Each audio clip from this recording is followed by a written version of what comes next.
আসসালামু আলাইকুম। কেমন আছো সবাই?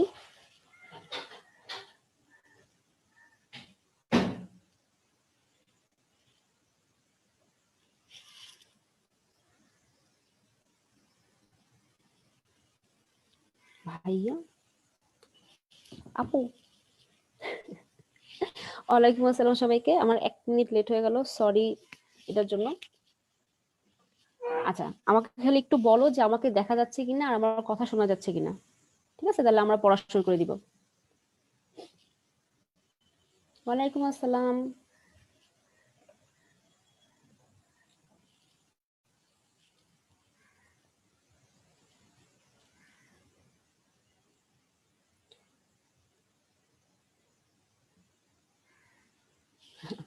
আচ্ছা ঠিক আছে, ক্লিয়ার। তাহলে আজকে আমরা যে চ্যাপ্টার পড়ব সেটার নাম হচ্ছে মানবদেহের প্রতিরক্ষা। ওকে, আচ্ছা তার আগে আমি আমার পরিচয় দেই। আমার নাম হচ্ছে ডক্টর বরিন বিনতে জামান। আমি ঢাকা মেডিকেল কলেজ থেকে আমার এমবিবিএস কমপ্লিট করেছি, আর আজকে তোমাদের জুওলজি ক্লাস নিব। ওকে, আচ্ছা এখন ক্লাস শুরু করার আগে আমি দুই একটা কথা বলি। সেটা হচ্ছে আমি যে চ্যাপ্টার পড়াবো আমার টার্গেট থাকবে যে তুমি যদি আমার সাথে পড়াটা একটু নিজের মনে মনে বলো, দেখবা ক্লাসেই তোমার পড়াটা 80% কমপ্লিট হয়ে যাবে। তাহলে আমার টার্গেট থাকবে আমি যখন এক স্লাইড থেকে আরেক স্লাইডে যাব, আগের স্লাইডে পড়ার জন্য তোমার মুখস্থ হয়ে যায়। ওকে, তাহলে বাসায় তুমি বেশি টাইম পাবা পড়াটা রিভিশন দেওয়ার জন্য। এবং মনে রাখবা, রিভিশন ইজ দ্য কি অফ সাকসেস। তুমি যত বেশি পড়বা তোমার পড়াটা তত বেশি ঝালাই হবে, তুমি পরীক্ষা হলে তত ভালো করতে পারবা। ওকে, আচ্ছা তাহলে আজকে হচ্ছে আমরা পড়বো মানবদেহের প্রতিরক্ষা। তাহলে আগে একটু আসি যে প্রতিরক্ষা বলতে কি বোঝায়। এটা তো আমরা সবাই জানি যে এখন না হয় তুমি করোনার কারণে কম বাইরে যাও, কিন্তু আমরা যখন আগে বাইরে যেতাম, এই ধরো রাস্তার পাশে দাঁড়ায় ভেলপুরি, ফুচকা, চটপটি মামা বানাচ্ছে, একটু কান চুলকাচ্ছে, একটু পা চুলকাচ্ছে, বিভিন্ন জায়গায় চুলকায়, আবার টক ঢালতেছে, তুমি সেটা খাচ্ছ, তোমার তো খুব মজা লাগতেছে। তুমি তো জানো না টক আসলে কি জন্য লাগতেছে, তাই না? তাহলে দেখো, এই যে আমরা বাইরের বিভিন্ন খাবার দাবার খাইতাম, কত রোগ জীবাণু, ভাইরাস, ব্যাকটেরিয়া তার ভিতর আছে। কিন্তু দেখো আমরা কি প্রত্যেকদিন অসুস্থ হই? না। কারণ কি, আমাদের শরীরে এমন একটা সিস্টেম আছে যেটা কাজ হচ্ছে আমাদেরকে ওই রোগ জীবাণুর হাত থেকে রক্ষা করা। এই সিস্টেমটাকে বলা হয় ইমিউনিটি সিস্টেম বা প্রতিরক্ষা তন্ত্র। এখন চিন্তা করো, যখনই তোমার শরীরে কোনো ভাইরাস বা ব্যাকটেরিয়া ঢুকবে, আচ্ছা একটা গ্রেডিং দেওয়া আছে, আবার চেষ্টা থাকবে আজমল স্যারের গ্রেড 1 2 3 তোমাদের আজকে মুখস্থ করায় দেওয়া, দেখি কতটুকু সফল হই। আচ্ছা, যখনই আমাদের শরীরে কোনো ভাইরাস বা ব্যাকটেরিয়া ঢুকবে, তার কাছ থাকে আমাদের শরীর থেকে পুষ্টি গ্রহণ করা। এই কারণে সে করে কি জানো, আমাদের শরীরে ঢুকেই তার টার্গেট থাকে রক্তে চলে যাওয়া, কারণ রক্তে পুষ্টি পাওয়া যায়। আচ্ছা, এই কারণে যখন তুমি ডাক্তারের কাছে যাও অসুস্থ হওয়ার পরে, ডাক্তার কোনো টেস্ট করতে দিক বা না দিক, কোন টেস্টটা করতে অবশ্যই দিবে? Blood test.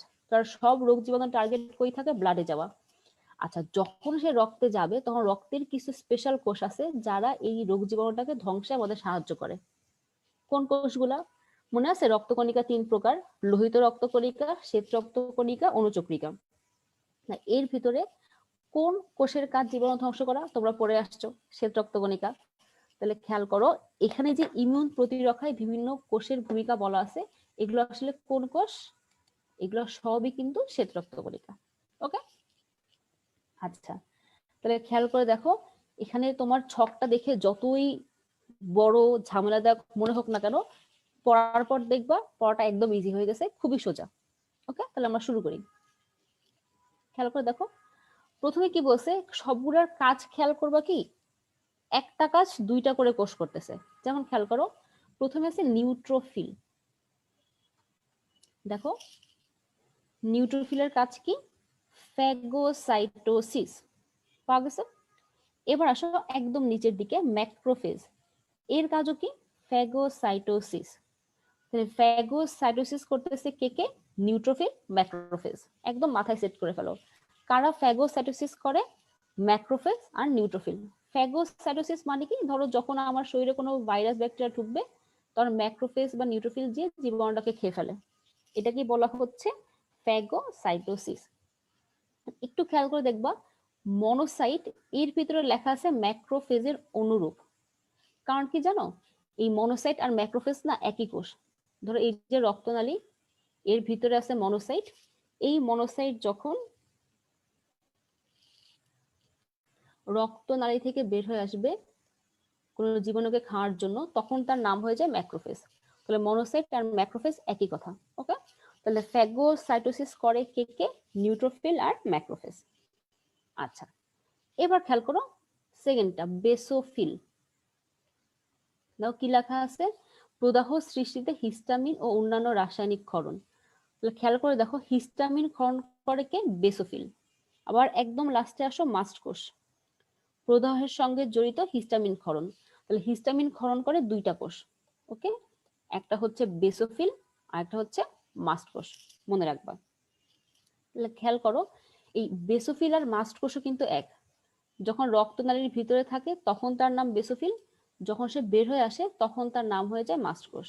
তাহলে যদি পরীক্ষায় আসে হিস্টামিন ক্ষরণ করে কে, মাথায় দুইটা কোষের নাম একদম সেট করে ফেললো, বেসোফিল মাস্ট কোষ। ওকে, তাহলে বেসোফিল আর হচ্ছে মাস্ট কোষ। আচ্ছা, এবার খেয়াল করো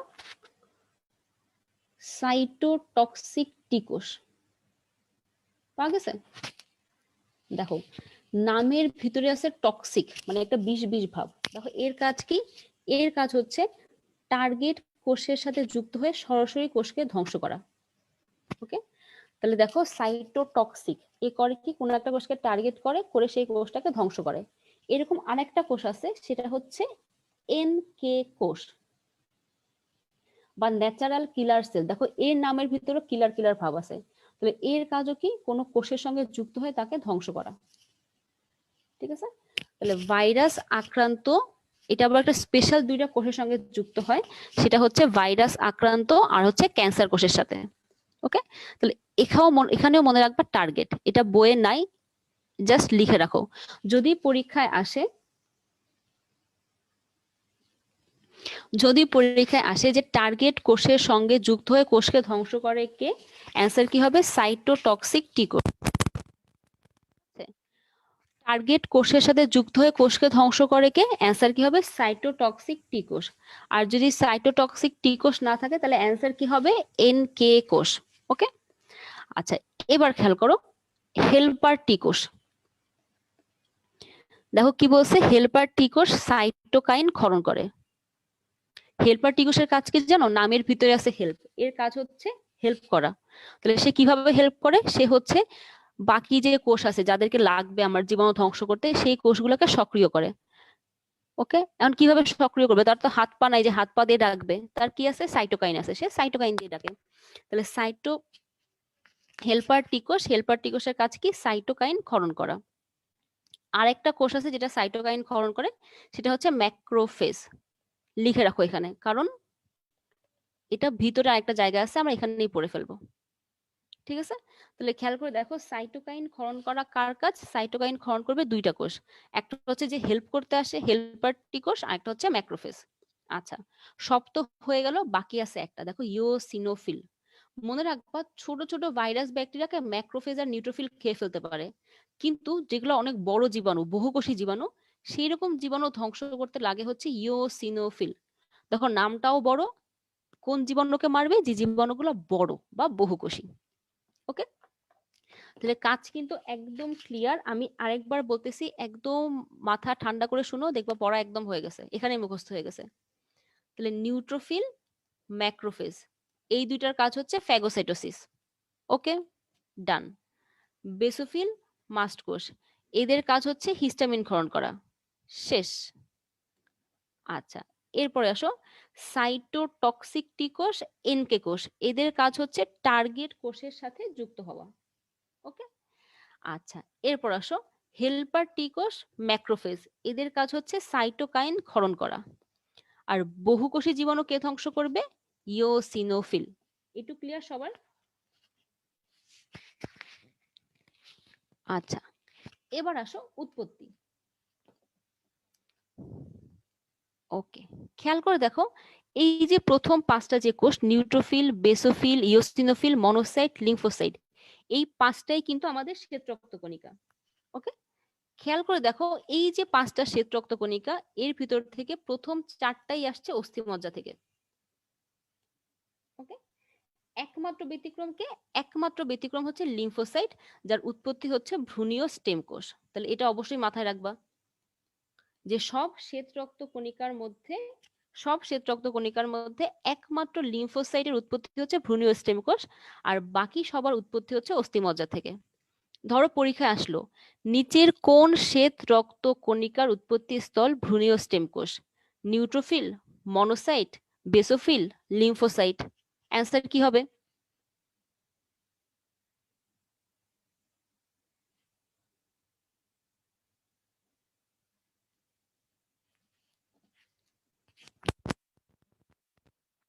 ভেরি গুড, অ্যান্সার হবে ডি, লিম্ফোসাইট। তাহলে মনে রাখবা, ভ্রূণীয় স্টেম কোষ থেকে আসে একটা মাত্র শ্বেত রক্তকণিকা, সেটা হচ্ছে লিম্ফোসাইট। আচ্ছা, এবার আসো ম্যাক্রোফেজ আর মাস্ট কোষ।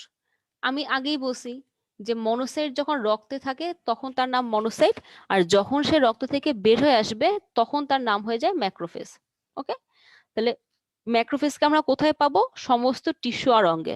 সেরকম মাস্ট কোষ যখন রক্তের ভিতরে থাকে তখন তার নাম বেসোফিল, আর যখন সে রক্ত থেকে বের হয়ে কোনো টিস্যু বা অঙ্গে চলে যায় তখন তার নাম হয়ে যায় মাস্ট কোষ। তাহলে মাস্ট কোষকে আমরা কোথায় পাবো? সমস্ত টিস্যু আর অঙ্গে। ওকে, বাকি থাকলো কে? প্লাজমা কোষ। তাহলে প্লাজমা কোষ আমরা মনে রাখবো হচ্ছে পটল দিয়ে, প দিয়ে প্লিহা, ট দিয়ে টনসিল,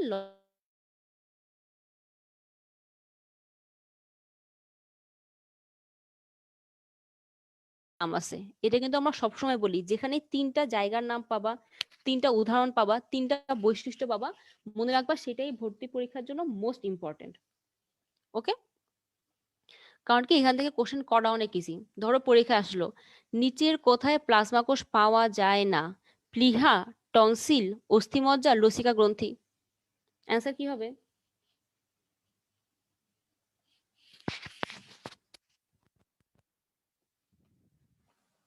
অ্যান্সার হবে হচ্ছে অস্থিমজ্জা। এখন শোনা যাচ্ছে না?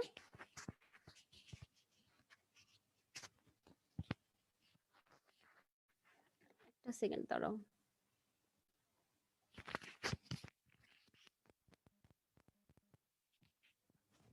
Very good. তাহলে খেয়াল করো, প্লাজমা কোষ কোথায় কোথায় পাওয়া যাবে? প্লিহা, টনসিল আর লসিকা গ্রন্থিতে। এখন খেয়াল করে দেখো, যেটার ভিতরে এরকম দাগ দেওয়া আছে, বলতে পারো আপু এদের কি হবে? খেয়াল করে দেখো, এই যে বি কোষ, সাইটোটক্সিক টি কোষ, হেল্পার টি কোষ, এনকে কোষ, প্লাজমা কোষ, এরা সবাই হচ্ছে লিম্ফোসাইটের বাচ্চা। তাহলে বি কোষ এক প্রকার লিম্ফোসাইট জাতীয় কোষ, টি কোষ এক প্রকার লিম্ফোসাইট জাতীয় কোষ, ইভেন এনকে কোষও এক প্রকার লিম্ফোসাইট জাতীয় কোষ। ঠিক আছে? আচ্ছা, তাহলে আমি পরের স্লাইডে যাই। এখানে আমরা আরেকবার একটু রিভিশন দিব। ওকে, তাহলে খেয়াল করে দেখো, একেবারে মুখস্থ করে ফেলবা। তাহলে ফ্যাগোসাইটোসিস করে কে? দুইটা কোষ, neutrophil, macrophage. Neutrophil, macrophage. Cytokine ক্ষরণ করবে কে? দুইটা কোষ, ম্যাক্রোফেজ আর যে হেল্প করতে আসে মানে হেল্পার টি কোষ। ওকে,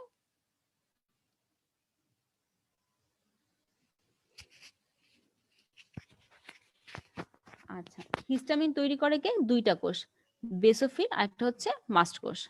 টার্গেট কোষে যুক্ত হয় কয়টা কোষ? দুইটা কোষ, সাইটোটক্সিক টি কোষ আর একটা হচ্ছে এনকে কোষ। আর বহুকোষী জীবাণু ধ্বংস করবে কে? ইওসিনোফিল। ঠিক আছে? তাহলে কোন কোষের কাজ কি, এটা কি সবার ক্লিয়ার?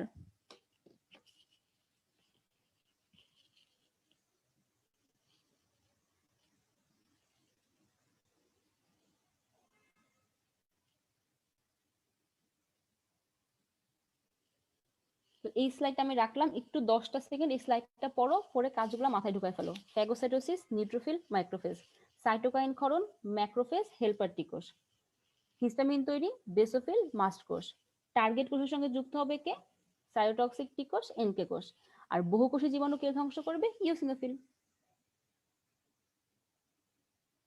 ওকে, আশা করি এই ছক দেখে আর কখনোই ভয় পাবো না। ছকের সবকিছু নিয়ে আমাদের পড়া শেষ।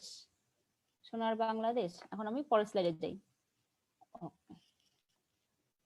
আচ্ছা, এবার আসি মানবদেহের প্রতিরক্ষা ব্যবস্থা।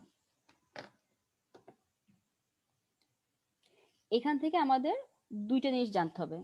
একটা হচ্ছে যে খেয়াল করো, আমাদের বলছে যে দেহের প্রতিরক্ষার 3টা স্তর আছে। শুনছো না মাঝে মধ্যে যে বলে প্রধানমন্ত্রীর নিরাপত্তার জন্য 3 স্তর বিশিষ্ট নিরাপত্তা বাহিনী গঠন করা হয়েছে। তাহলে আমাদের নিজের শরীর কি আমাদের কাছে প্রধানমন্ত্রীর চেয়ে কম? অবশ্যই না। তাহলে আমাদের দেহের প্রতিরক্ষা স্তরের কয়টা ধাপ আছে? 3টা ধাপ আছে।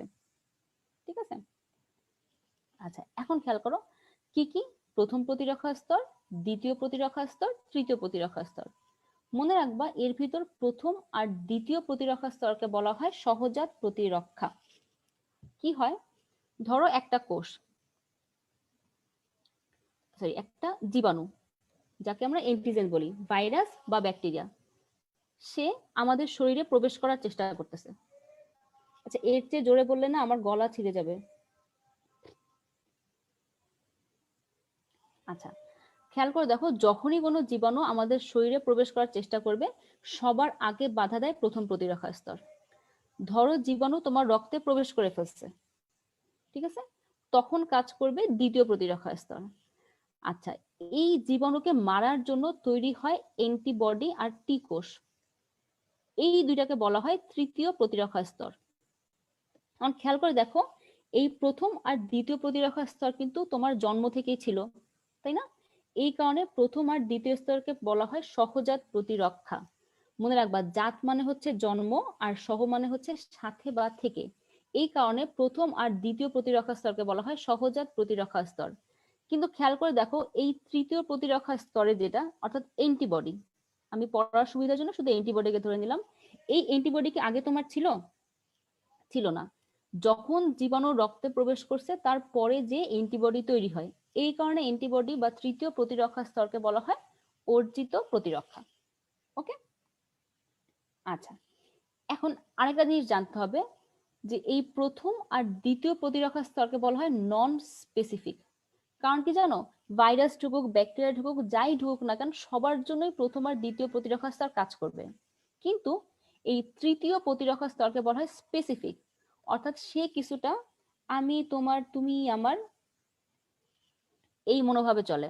অর্থাৎ ধরো তোমার শরীরে পোলিওর অ্যান্টিবডি আছে, এ শুধুমাত্র পোলিওর ভাইরাসকেই মারবে, এ আর কোনো ভাইরাস ব্যাকটেরিয়া যাই ঢুকুক না কেন তার কিচ্ছু যায় আসে না, সেই দিক তাকাবেও না। অর্থাৎ তৃতীয় প্রতিরক্ষা স্তরটা হচ্ছে স্পেসিফিক। ওকে, তাহলে এখান থেকে জাস্ট 3টে জিনিস আমরা পড়বো, একদম মাথা ঠান্ডা করে শুনো, সব বাদ। আমরা এখান থেকে 3টে জিনিস পড়বো, যে আমাদের দেহের প্রতিরক্ষার কয়টা স্তর আছে? 3টা স্তর, প্রথম, দ্বিতীয়, তৃতীয়। আচ্ছা, এর ভিতর প্রথম আর দ্বিতীয় স্তরকে বলা হয় সহজাত প্রতিরক্ষা, ঠিক আছে? আচ্ছা, আর তৃতীয়কে বলা হয় অর্জিত প্রতিরক্ষা। এই সহজাত যেটা, অর্থাৎ প্রথম আর দ্বিতীয়টা হচ্ছে নন স্পেসিফিক, আর অর্জিতটা হচ্ছে স্পেসিফিক। ক্লিয়ার সবাই? এইটুকু কার কোনো সমস্যা আছে? তাহলে আমি সামনে আগাই। ওকে, দেখো, আচ্ছা, এই জায়গাটা খুবই ইম্পর্টেন্ট, এখান থেকে কি পড়তে হবে খেয়াল করো।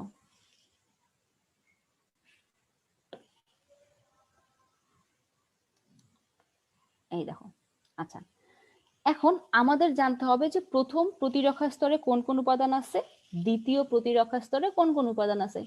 তো প্রথম প্রতিরক্ষা স্তরে কোন উপাদান আছে এটা মনে রাখার জন্য আমরা একটা ছন্দ পড়বো, সেটা হচ্ছে অতল এসি। ওকে, খেয়াল করো, অ দিয়ে হচ্ছে অশ্রু ও লালা, ত দিয়ে হচ্ছে ত্বক, ল দিয়ে হচ্ছে লোম, এসিড এ দিয়ে হচ্ছে অ্যাসিড। দুইটা অ্যাসিড আছে, খেয়াল করো, একটা হচ্ছে পৌষ্টিক নালীর অ্যাসিড আর একটা হচ্ছে রেচন জননতন্ত্রের অ্যাসিড। আর সি দিয়ে হবে হচ্ছে সিলিয়া এবং সিরুমেন। ওকে, তাহলে আমার সাথে এখনই মুখস্থ করে ফেলো। ফেস টু ফেস ক্লাস হলে আমি একদম মুখস্থ করে দিতাম, তো তোমরা যেহেতু দূরে বসে আসো, তোমরা আপুর কথা শুনে মনে মনে একবার পড়ো, দেখো মুখস্থ হয়ে যাবে। তাহলে প্রথম প্রতিরক্ষা স্তরের উপাদান কে কে আমরা পড়বো? অতল এসি, অ দিয়ে অশ্রু ও লালা, ত দিয়ে ত্বক, ল দিয়ে লোম, এসিড এ দিয়ে হচ্ছে অ্যাসিড, পৌষ্টিক নালীর অ্যাসিড, আর একটা হচ্ছে রেচন জননতন্ত্রের অ্যাসিড। আর সি দিয়ে হবে কি সিলিয়া আর সিরুমেন। ক্লিয়ার? পরীক্ষায় কিভাবে কোশ্চেন আসে? ধরো পরীক্ষায় কোশ্চেন আসলো যে নিচের কোনটি প্রথম প্রতিরক্ষা স্তরের উপাদান নয়? অশ্রুলালা, ত্বক, লোম, ইন্টারফেরন। অ্যান্সার কি হবে?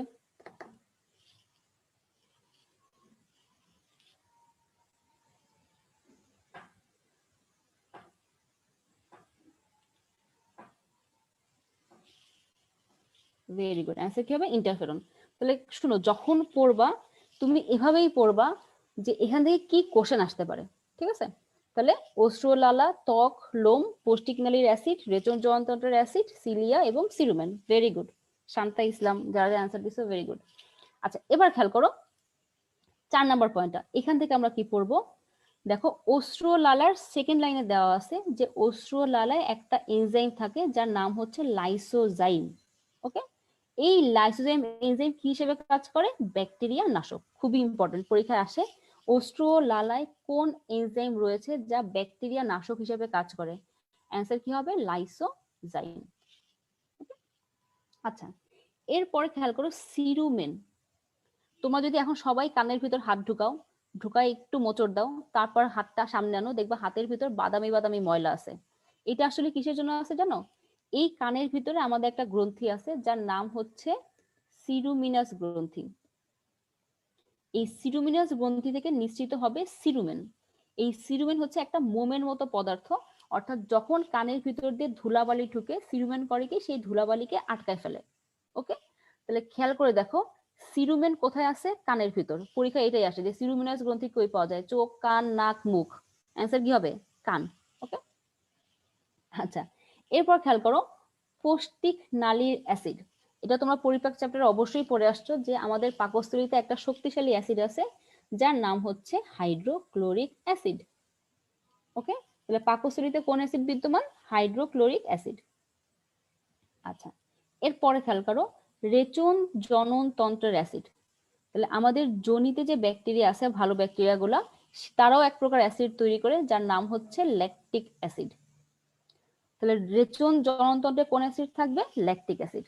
আর ঝামেলা কি হয় জানো? পরীক্ষায় আসে যে যোনিতে অবস্থিত ব্যাকটেরিয়া কোন অ্যাসিড ক্ষরণ করে। অপশনের শুরুতেই থাকে হাইড্রোক্লোরিক অ্যাসিড, তারপর থাকে ল্যাকটিক অ্যাসিড। তোমাদের কেন জানি হাইড্রোক্লোরিক অ্যাসিডের প্রতি অগাধ ভালোবাসা। অপশনে হাইড্রোক্লোরিক অ্যাসিড দেখলেই তোমার তাকে দাগাইতে মন চায়, যার কারণে এই কোশ্চেনটা ম্যাক্সিমাম বাচ্চা ভুল করে আসো। তাহলে মনে রাখবা পৌষ্টিক তন্ত্রে হাইড্রোক্লোরিক অ্যাসিড, কিন্তু রেচন জননতন্ত্রে কোন অ্যাসিড? Lactic acid. ক্লিয়ার সবাই? তাহলে প্রথম প্রতিরক্ষা স্তর আমাদের পড়া শেষ। এখান থেকে আর মনে হয় না ঝামেলা হবে। আমরা এবার নেক্সটে যাই, দ্বিতীয় প্রতিরক্ষা স্তর। তাহলে দ্বিতীয় প্রতিরক্ষা স্তরে কি কি উপাদান আছে এটা আমরা মনে রাখবো একটা ছন্দ দিয়ে, যে ছন্দটা হচ্ছে ফাইজা কম পড়ে। ওকে, কি দিয়ে মনে রাখবো? ফাইজা কম পড়ে। ডোন্ট বি লাইক ফাইজা, বেশি বেশি পড়বা। ওকে, আচ্ছা, তাহলে ফাইজা কম পড়ে দেখি হবে। আসো আমরা যাই। ফ দিয়ে হচ্ছে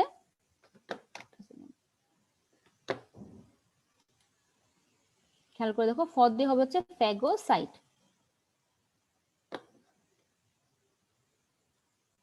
ফ দিয়ে হবে কি? ফ দিয়ে হবে ফ্যাগোসাইট।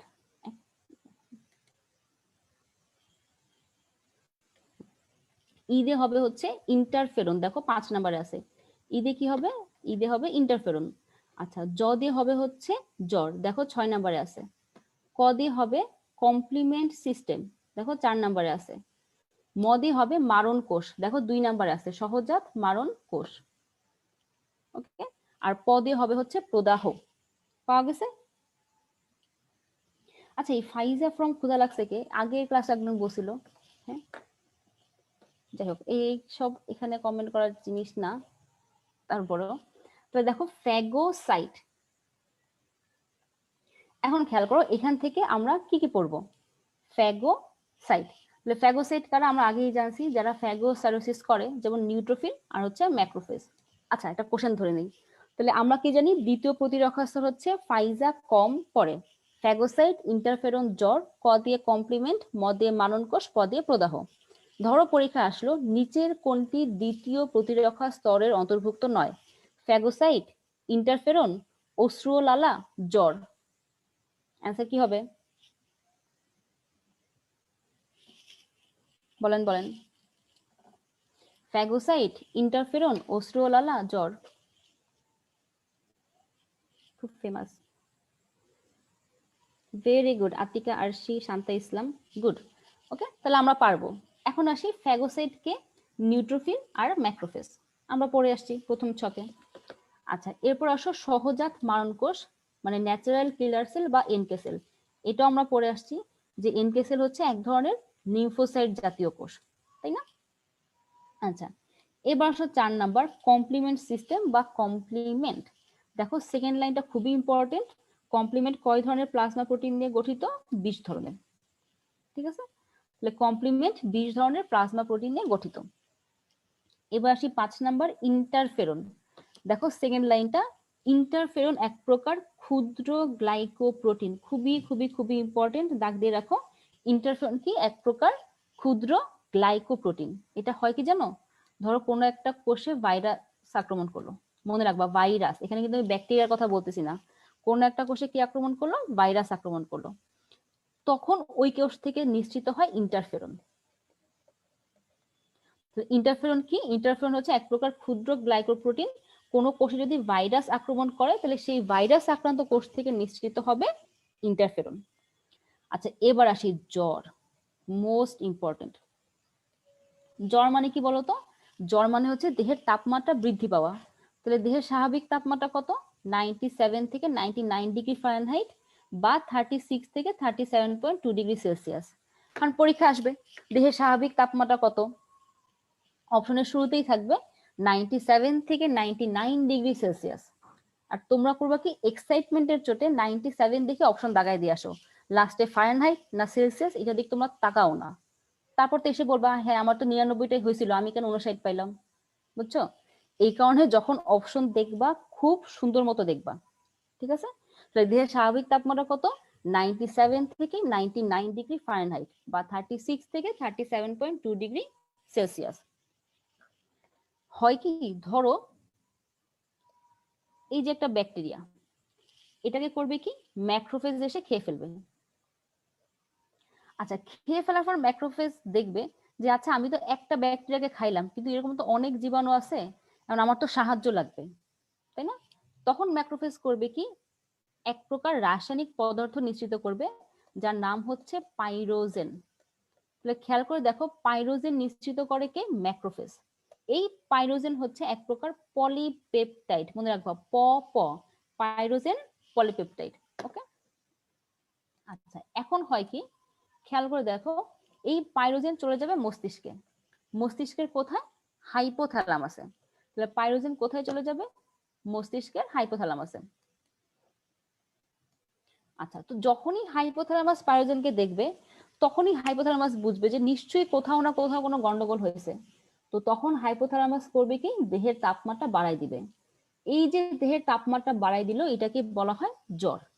ওকে, কেন তাপমাত্রা বাড়াইলো? কারণ তাপমাত্রা বাড়াইলে রোগ জীবাণু মরে যায়। আর আমরা কি করি, একটু জ্বর জ্বর ভাব লাগলেই নাপা, প্যারাসিটামল যা আছে সব খায়, সেই তাপমাত্রাকে কমাই দিই। ঠিক না? তাহলে খেয়াল করে দেখো, জ্বর থেকে আমরা কি পড়লাম, যে ম্যাক্রোফেজ থেকে কি নিশ্চিত হবে? পাইরোজেন। পাইরোজেন এক প্রকারের কি? পলিপেপটাইড।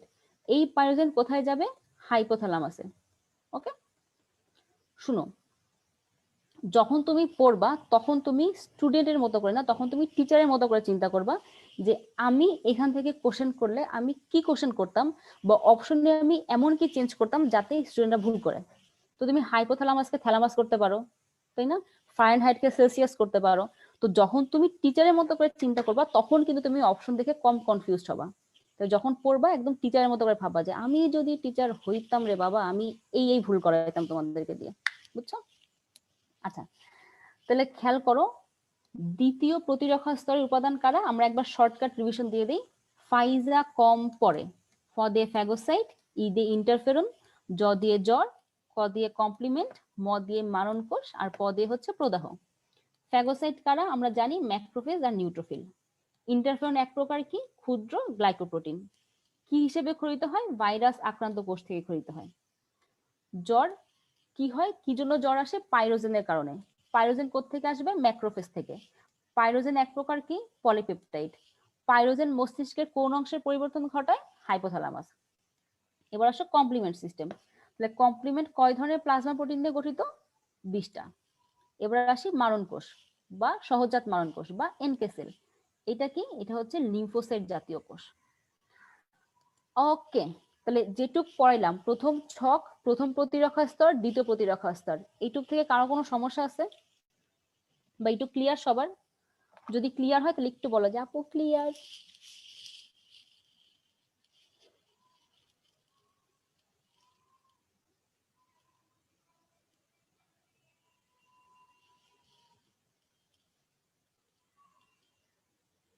ওকে, তাহলে এখন থ্যাংক ইউ শেফা। তাহলে এখন আমি তোমাদেরকে 30 সেকেন্ড টাইম দিচ্ছি, যেটুক পড়াইছি একবার একটু দেখে আসো, আমরা একটা স্পট এক্সাম দিব, দেখি বাচ্চারা কতটুকু মনে আছে। ওকে,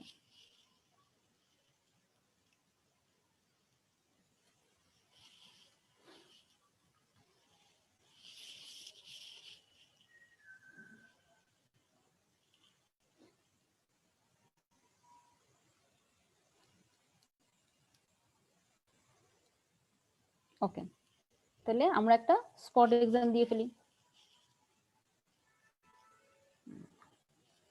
না, 5টা কোশ্চেন, 5 25 সেকেন্ড লাগবে তোমাদের অ্যান্সার করতে। সবাই খাতায় লিখো, হ্যাঁ, কেউ কমেন্ট সেকশনে লিখো না। কালকে যখন সলভ ক্লাস হবে তখন আমি অ্যান্সার বলে দিব।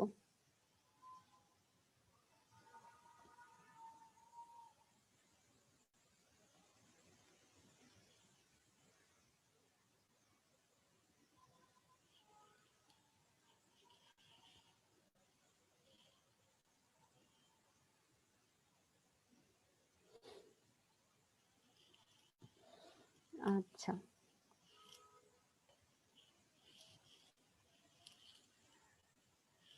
কোন ভাইয়া? আমি কোনো ভাইয়াকে চিনি না। আচ্ছা, তাহলে স্পট এক্সাম দেওয়া হয়েছে, এবার হচ্ছে আমরা পরের স্লাইডে যাই। ওকে, এবার আসো দেহের প্রতিরক্ষায় ত্বকের ভূমিকা। ঠিক আছে, গুড।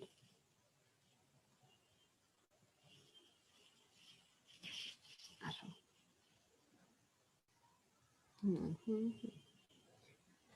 খেয়াল করে দেখো, দেহের প্রতিরক্ষায় ত্বকের ভূমিকা, এখান থেকে বোঝার কিছুই নেই। এখানে অনেক ইনফরমেশন দিয়ে দেওয়া আছে, আমাদের জাস্ট মাথায় ঢুকাইতে হবে। কোন কোন ইনফরমেশন খেয়াল করে দেখো। কি বলছে? ত্বক, ত্বকের বাইরের স্তরটা হচ্ছে এপিডার্মিস। ওকে, তো ত্বকের কয়টা স্তর আছে জানো? ত্বকের 3টা স্তর আছে। আচ্ছা, সব থেকে বাইরের স্তরের নাম এপিডার্মিস। এখন আমাকে কেউ বলো যে ত্বকের মাঝখানের স্তরের নাম কি আর ত্বকের ভেতরের স্তরের নাম কি? কে বলতে পারবা? ত্বকের সব থেকে বাইরের স্তরের নাম হচ্ছে এপিডার্মিস, তো ত্বকের মাঝখানের স্তরের নাম কি আর ত্বকের একদম ভেতরের স্তরের নাম কি?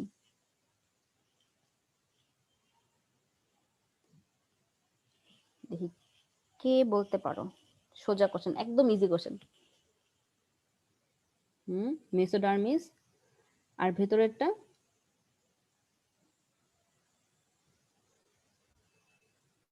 গুড, এন্ডোডার্ম না? শুনো, বলে না অল্প বিদ্যা ভয়ঙ্করী। আমরা শিখছি এক মাঝখান মানে মেসো আর ভেতর মানে এন্ডো, কিন্তু সব জায়গায় এই ক্রাইটেরিয়া অ্যাপ্লাই হয় না। ত্বকের 3টা স্তর, সব থেকে বাইরের স্তরের নাম এপিডার্মিস, মাঝখানের স্তর ডার্মিস, আর একেবারে ভেতরের স্তরের নাম হাইপোডার্মিস। এপি মানে উপরে, হাইপো মানে নিচে। তাহলে মাঝখানে ডার্মিস, ডার্মিসের উপরে এপিডার্মিস, আর ডার্মিসের নিচে হচ্ছে হাইপোডার্মিস। মনে থাকবে? ত্বকের কয়টা স্তর? 3টা স্তর, এপিডার্মিস, ডার্মিস, হাইপোডার্মিস। আচ্ছা, এই যে এপিডার্মিস, এই এপিডার্মিসের আরেকটা নাম হচ্ছে স্ট্র্যাটাম কর্নিয়াম। কি নাম? স্ট্র্যাটাম কর্নিয়াম। আচ্ছা, এবার আসো, আমাদের ত্বকে 2 ধরনের গ্রন্থি আছে। একটা হচ্ছে শ্বেত গ্রন্থি বা সিবেসাস গ্ল্যান্ড, আর একটা হচ্ছে ঘাম গ্রন্থি বা সোয়েট গ্ল্যান্ড। কি হবে? এই শ্বেত গ্রন্থি আর ঘাম গ্রন্থি থেকে শ্বেত আর ঘাম ক্ষরণ হয়। এখন শ্বেত আর ঘাম ক্ষরণ হইলে কি সুবিধা? মনে রাখবা, শ্বেত আর ঘাম ক্ষরণ হইলে আমাদের ত্বক অ্যাসিডিক হয়ে যায়, আর অ্যাসিডিক পরিবেশে কোনো জীবাণু বাঁচতে পারে না। তো যদি কোশ্চেন আসে যে ত্বক অম্লীয় না ক্ষারীয়, অ্যান্সার কি হবে? ত্বক অম্লীয়। ত্বকের পিএইচ কত?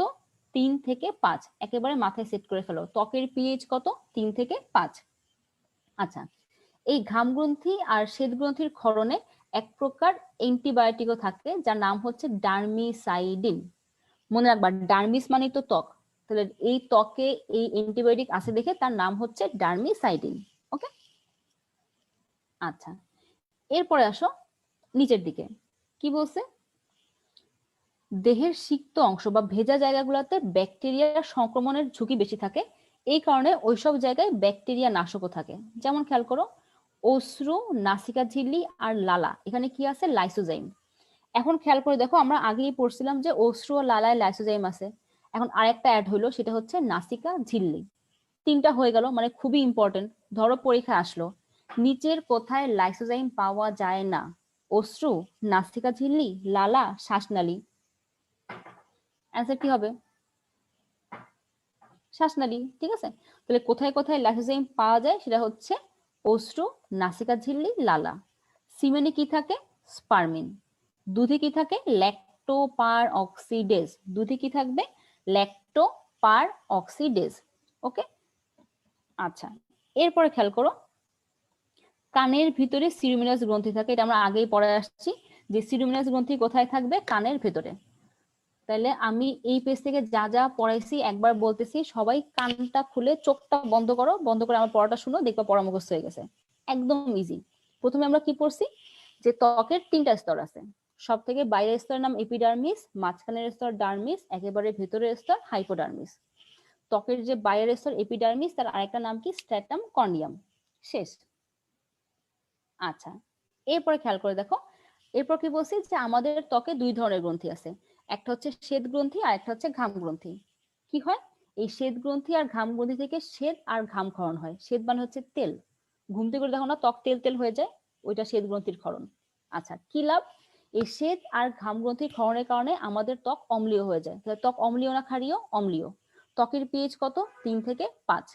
আচ্ছা, ত্বকের ভিতরে কোন অ্যান্টিবায়োটিক আছে? ডার্মিসাইডিন। শেষ। এরপর আসো অশ্রু, নাসিকা ঝিল্লি আর লালা, এখানে আমরা কি পাবো? লাইসোজাইম। সিমেনে আমরা কি পাবো? স্পার্মিন। দুধে আমরা কি পাবো? ল্যাক্টোপার অক্সিডেজ। আর কানের ভিতরে কোন গ্রন্থি আছে? কানের ভিতরে আছে সিরুমিনাস গ্রন্থি। তাহলে যেটুক পড়াইলাম সেটুক সবার ক্লিয়ার?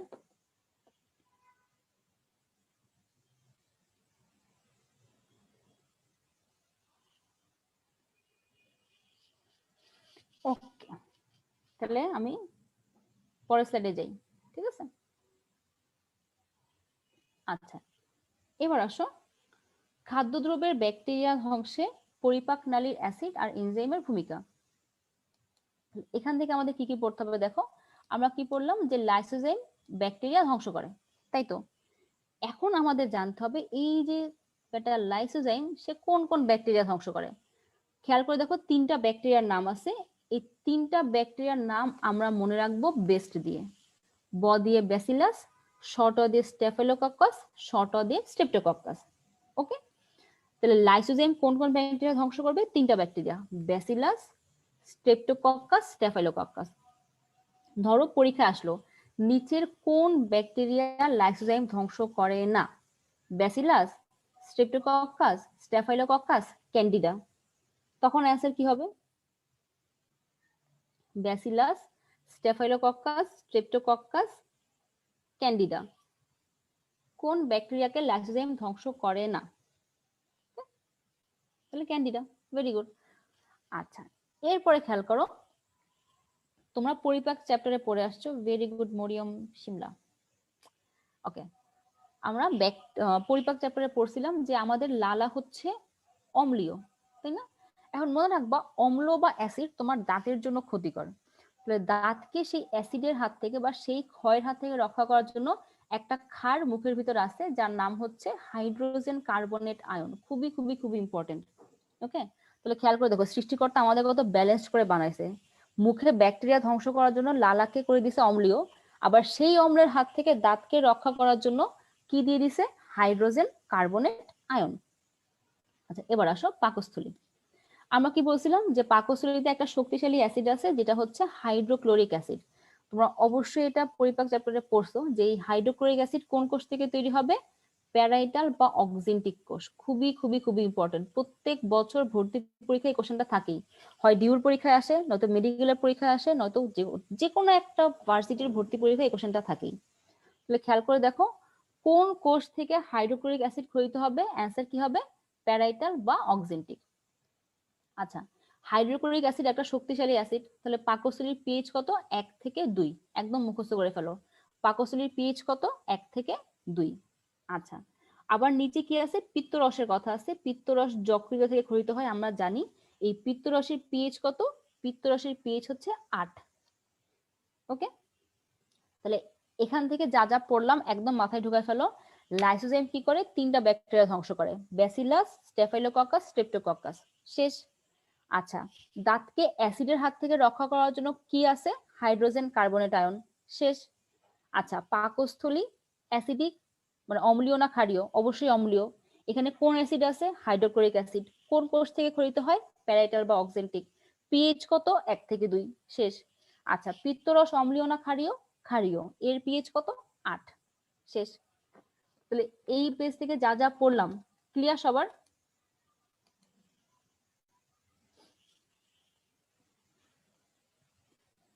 ওকে, তাহলে আমি পরের স্লাইডে যাই। দেখো আমরা অনেকগুলো পিএইচ পড়ছি, পিএইচ নিয়ে ভেজাল লাগতে পারে, সেই ভেজাল দূর করার জন্য আমরা পিএইচ গুলো একসাথে দিয়ে দিছি।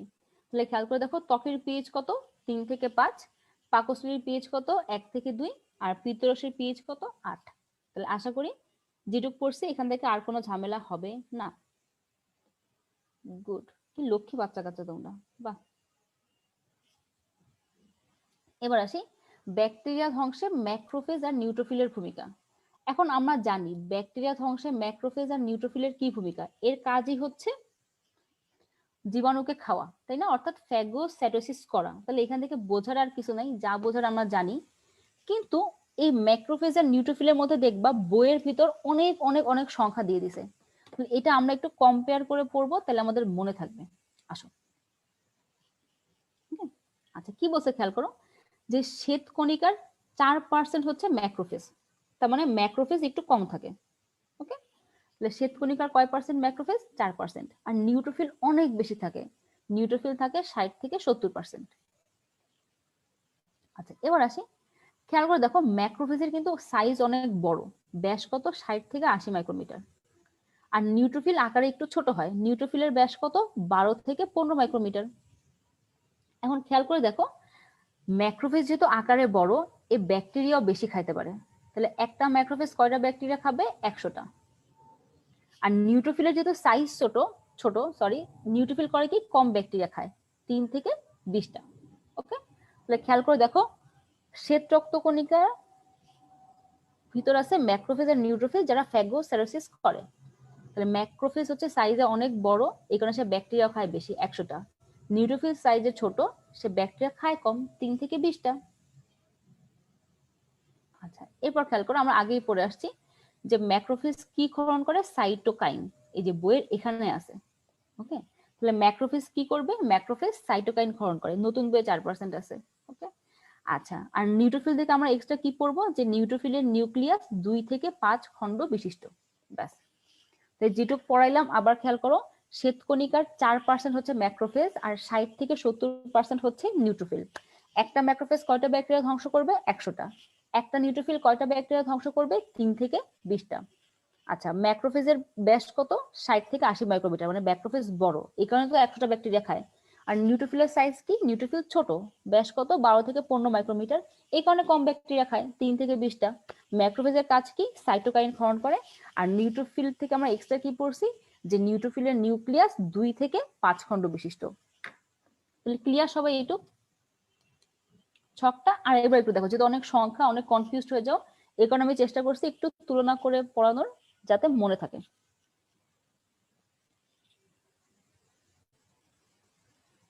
ওকে, তাহলে আমি পরের স্লাইডে যাই। আচ্ছা, দেখো অনেক কিছু আছে, এখনই তোমরা বলবো আপু জুম করো জুম করো জুম করো, কিন্তু কোনো দরকার নাই, কারণ আমি ভিতর ভিতর থেকে কিচ্ছু পড়াবো না, ঠিক আছে। এখান থেকে যেটুক লাগবে আমি মুখে বলবো, তোমার কান দিয়ে শুনবা, পড়া হয়ে যাবে। দেখো, ফ্যাগোসাইটোসিস, তাই না? আচ্ছা, আমরা জানি ফ্যাগোসাইটোসিস মানে কি, এই যে ম্যাক্রোফেজ নিউট্রোফিল ব্যাকটেরিয়াকে খাচ্ছে, এটাকে বলা হয় ফ্যাগোসাইটোসিস। এখন এখান থেকে কি পড়তে হবে, খেয়াল করে দেখো, ফ্যাগোসাইটোসিসের কতগুলা ধাপের কথা বলা আছে। এখন নিশ্চয়ই পরীক্ষা আসবে না যে ফ্যাগোসাইটোসিসের ধাপগুলো চিত্র সহ বর্ণনা করো, তাই না? তো কি আসবে খেয়াল করো। আচ্ছা, দেখো তো, ফ্যাগোসাইটোসিস বাংলায় লিখতে কয়টা বর্ণ লাগে? গুনো আমার সাথে। 1, 2, 3, 4, 5, 6, 7। দেখো, ফ্যাগোসাইটোসিসের ধাপও আছে কয়টা? 7টা। ওকে, তাহলে ফ্যাগোসাইটোসিসের কয়টা ধাপ? 7টা ধাপ। ভুলে যদি যাও গুনে গুনে দাগাই দিবা, শেষ। আচ্ছা, প্রথমে কি আছে? ম্যাক্রোসাইটের সক্রিয় হওয়া। কি হয় জানো? ধরো, এই রক্তনালীর ভিতরে তো তোমার ম্যাক্রোফেজ নিউট্রোফিল এমনি শুয়ে আছে, ঘুমায় আছে, বসে আছে, তো কোনো কাজ নাই। তো এরা প্রথমে নিষ্ক্রিয় থাকে, যখনই কোনো জীবাণু আক্রমণ করে তখন তারা সক্রিয় হয়। তো এখান থেকে আমরা একটা জিনিস জানবো, যে ধরো এই কোষে কোনো ভাইরাস ব্যাকটেরিয়া আক্রমণ করলো, কারণ কোষ বাবা যেটা সাহায্য লাগবে, আর সে তো নিশ্চয়ই চিল্লাইতে পারবে না, সে করবে কি, এখান থেকে কিছু কেমিক্যাল ক্ষরণ করবে। তো যখনই ম্যাক্রোফেজ আর নিউট্রোফিল দেখবে যে আচ্ছা ঠিক আছে, একটা জায়গা থেকে কেমিক্যাল আসতেছে, তার মানে নিশ্চয়ই ওখানেই আক্রমণ হয়েছে, তখন ম্যাক্রোফেজ আর নিউট্রোফিল করবে কি, ওই কেমিক্যালের দিকে হাঁটা শুরু করবে। এই প্রক্রিয়াটাকে বলা হয় কেমোট্যাক্সিস। এখান থেকে জাস্ট একটা শব্দ শিখবা, কেমোট্যাক্সিস। ওকে, ট্যাক্সিস মানে হচ্ছে চলন, আর কেমো নামটা আসছে কেমিক্যাল থেকে। তো এই যে কেমিক্যাল বা রাসায়নিক পদার্থের দিকে ম্যাক্রোফেজ আর নিউট্রোফিলের যে চলন, এটাকে বলা হয় কেমোট্যাক্সিস। তাহলে রাসায়নিক ক্ষরণে উদ্দীপ্ত হয়ে ম্যাক্রোফেজ আর নিউট্রোফিলের যে চলন, সেটাকে বলা হয় কেমোট্যাক্সিস। ওকে, ক্লিয়ার? আচ্ছা, এরপর মনে করো এই ম্যাক্রোফেজ নিউট্রোফিল এখানে এসে এই ভাইরাস ব্যাকটেরিয়াকে খাওয়া শুরু করবে। এখন মনে রাখবা, এই ভাইরাস ব্যাকটেরিয়াকে যে খাচ্ছে বা অণুজীব যে ভক্ষণ করতেছে, এই ভাইরাস ব্যাকটেরিয়াকে খাইতে তার সময় লাগে খুবই কম। দেখো, মাত্র 0.01 সেকেন্ড। তাহলে একটা ভাইরাস বা ব্যাকটেরিয়া খাইতে ম্যাক্রোফেজ আর নিউট্রোফিলের কতক্ষণ সময় লাগবে? 0.01 সেকেন্ড। ওকে, আচ্ছা, এরপর কি হয়? ধরো এই যে ব্যাকটেরিয়াটা আছে, এখানে ম্যাক্রোফেজ আসলো, এসে দুই পাশ থেকে ক্ষণপথ তৈরি করবে। এরপর এই দুইটা ক্ষণপথ একটা আরেকটার সাথে মিলে যাবে। মিললে দেখো একটা থলি তৈরি হয়ে গেল না? এই থলিটাকে বলা হয় ফ্যাগোজোম। তাহলে 3 নম্বর পয়েন্টটা কি? ফ্যাগোজোম সৃষ্টি। শেষ। এরপর কি হয়? এই ফ্যাগোজোমের সাথে লাইসোজোম এসে যুক্ত হয়। তাহলে ফ্যাগোজোম আর লাইসোজোম একত্রে বলা হয় ফ্যাগোলাইসোজোম। এই লাইসোজোম করবে কি, এর ভিতর প্রচুর এনজাইম থাকে, এই এনজাইম গুলো ফ্যাগোজোমের ভিতর পাঠিয়ে দিবে, আর তখন এই ফ্যাগোজোমে থাকা ব্যাকটেরিয়া মরে যাবে। শেষ। তো আমাদের এখান থেকে কি জানতে হবে? এত কিচ্ছু জানতে হবে না, আমি এখন যে কটা কথা বলবো একদম মাথায় সেট করে ফেলবা। প্রথমে আসি ফ্যাগোসাইটোসিস কে করে, আমরা অনেকবার পড়ে আসছি, ম্যাক্রোফেজ আর নিউট্রোফিল। শেষ। ফ্যাগোসাইটোসিসের কয়টা ধাপ? 7টা ধাপ। ক্লিয়ার? আচ্ছা, কেমোট্যাক্সিস কি? যখন রাসায়নিক পদার্থের দিকে ম্যাক্রোফেজ আর নিউট্রোফিল চড়া শুরু করে, সেইটাকে আমরা বলি কেমোট্যাক্সিস। আচ্ছা, একটা অণুজীব ভক্ষণ করতে ম্যাক্রোফেজ আর নিউট্রোফিলের কতক্ষণ সময় লাগবে? 0.01 সেকেন্ড। শেষ। আচ্ছা, যে থলিটা তৈরি হয় তার নাম কি? ফ্যাগোজোম। ফ্যাগোজোমের সঙ্গে কি যুক্ত হয়? লাইসোজোম। ফ্যাগোজোম আর লাইসোজোম একত্রে কি বলা হয়? ফ্যাগোলাইসোজোম। ক্লিয়ার সবাই?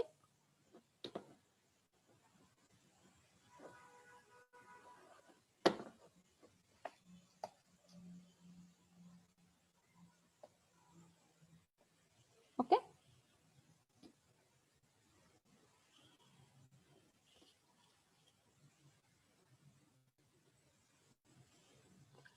ওকে, তাহলে তোমাদের আমি এখন আবার 30 সেকেন্ড সময় দিচ্ছি।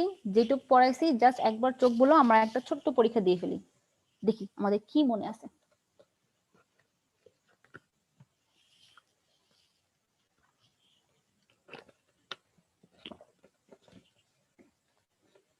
Very good.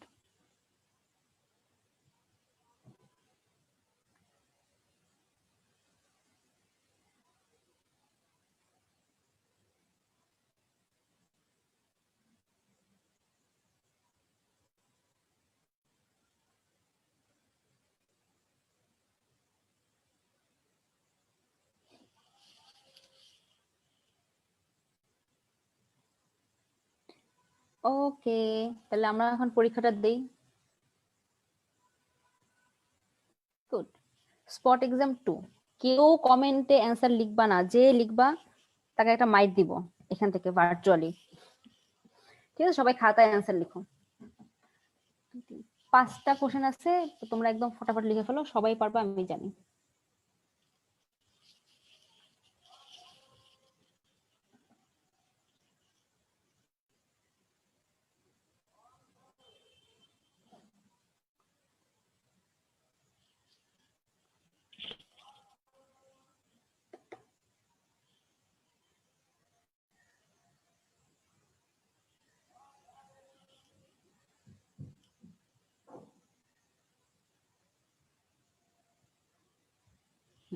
ওকে,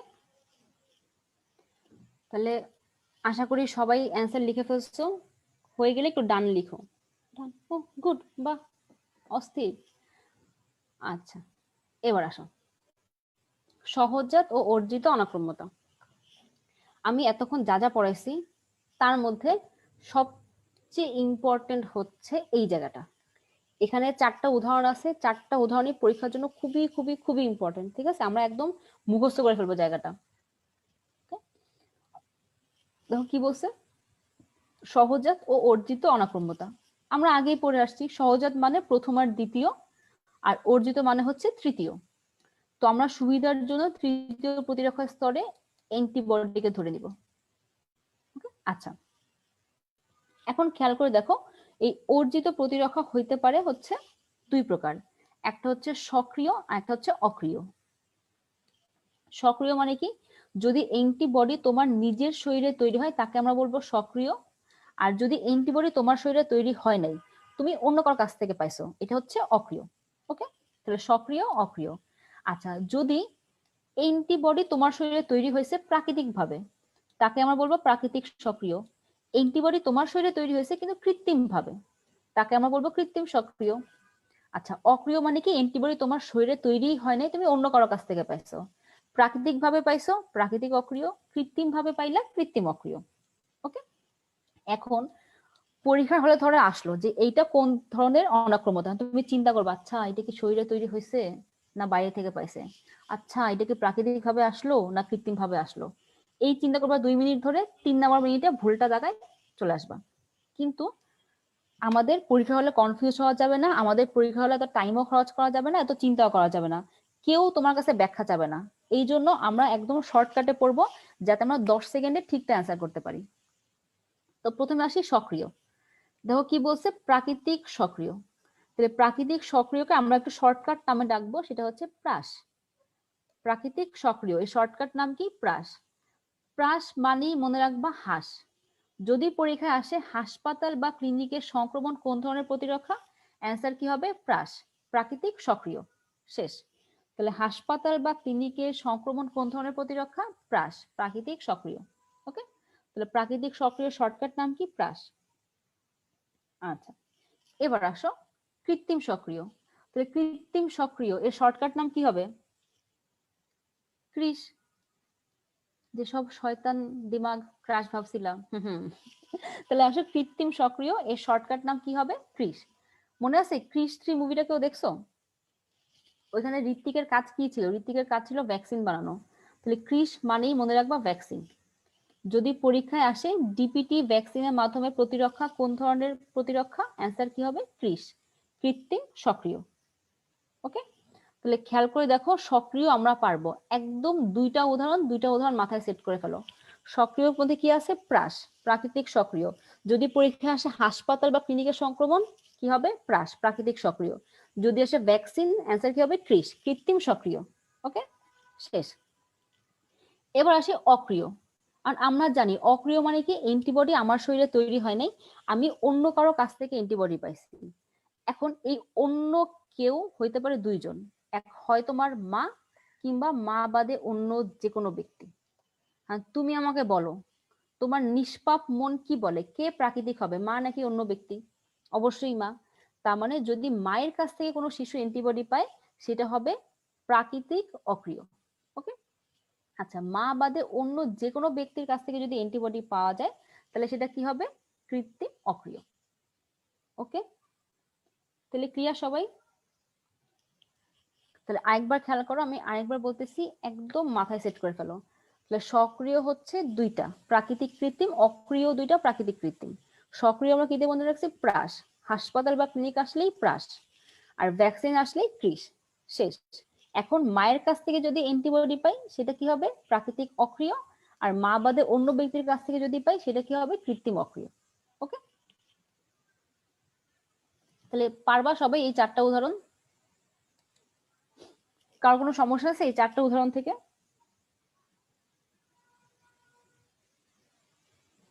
ওকে, তাহলে আমি পরের স্লাইডে যাই। আচ্ছা, একজনরা ভালো কোশ্চেন করছো, গুড। আমি একটু বুঝাই দিই। হ্যাঁ, খেয়াল করে দেখো, একজন বলছে মায়ের কাছ থেকে সিরাম নিলে সেটা কি হবে। ওকে, একটা জিনিস খেয়াল করো, এটা যদিও বোঝানোর কথা না এখন, কারণ তোমার পরীক্ষা হলে কখনো ও এক্সপ্লেন করতে হবে না, কিন্তু তো আমি বুঝাই দিচ্ছি। অক্রিয় মানে কি? অ্যান্টিবডি তোমার শরীরে তৈরি হয় নাই, তুমি অন্য কারো কাছ থেকে পাইছো। প্রাকৃতিক উপায় পাইলে প্রাকৃতিক অক্রিয়। এখন একটা বাচ্চা মায়ের দুধ পান করতেছে, এটা অবশ্যই প্রাকৃতিক উপায়। তাহলে মায়ের দুধের মাধ্যমে যদি অ্যান্টিবডি পাই, প্রাকৃতিক অক্রিয়। আচ্ছা, আর কৃত্রিম অক্রিয় কোনটা জানো? একটু করোনার যেহেতু সময় চলতেছে, আমি একটু আরেকবার বুঝাই দিচ্ছি। ধরো এই যে এ ব্যক্তি, সে করোনায় আক্রান্ত হয়েছে, তাহলে তার শরীরে করোনার অ্যান্টিবডি আছে। এখন ধরো বি ব্যক্তি, সে করোনায় আক্রান্ত, কিন্তু তার শরীরে অ্যান্টিবডি এখনো তৈরি হয় নাই। তো কি হবে? ধরো আমরা এ ব্যক্তির শরীর থেকে অ্যান্টিবডি নিয়ে বি ব্যক্তির শরীরে ঢুকাই দিলাম। এখন খেয়াল করো, এই অ্যান্টিবডি কি বি ব্যক্তির শরীরে তৈরি হয়েছে? না, সে আরেকজনের কাছ থেকে পাইছে। তাহলে সক্রিয় না অক্রিয়? যেহেতু অন্যের কাছ থেকে পাইছে, অক্রিয়। আর এটা কি প্রাকৃতিকভাবে এই ব্যক্তির শরীরে আসছে? না, আমরা ইনজেকশনের মাধ্যমে ঢুকাইছি। তাহলে কি প্রাকৃতিক না কৃত্রিম? কৃত্রিম। ওকে, তাহলে এত ইনফরমেশন মাথায় নিয়ে মাথায় প্যাচ লাগানোর দরকার নেই, আমি যেভাবে বলছি এভাবে মনে রাখবা। ওকে, তাহলে আমি পরের পেজে যাই।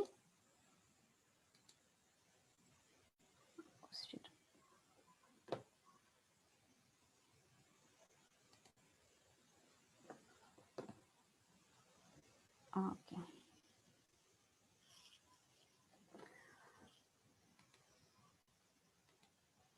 আচ্ছা, এবার আসি এখান থেকে কি পড়বো। এখানে এই ছকটা দেখলো আমাদের মাথা ঘুরায়, তাই না? যে কত কিছু কত কিছু কত কিছু লেখা আছে। আসলে এত কিছু পড়তে হবে না, আপু যেটুকু বলতেছে এইটুকু মাথায় রাখবা, তাইলেই হবে। কি হয়,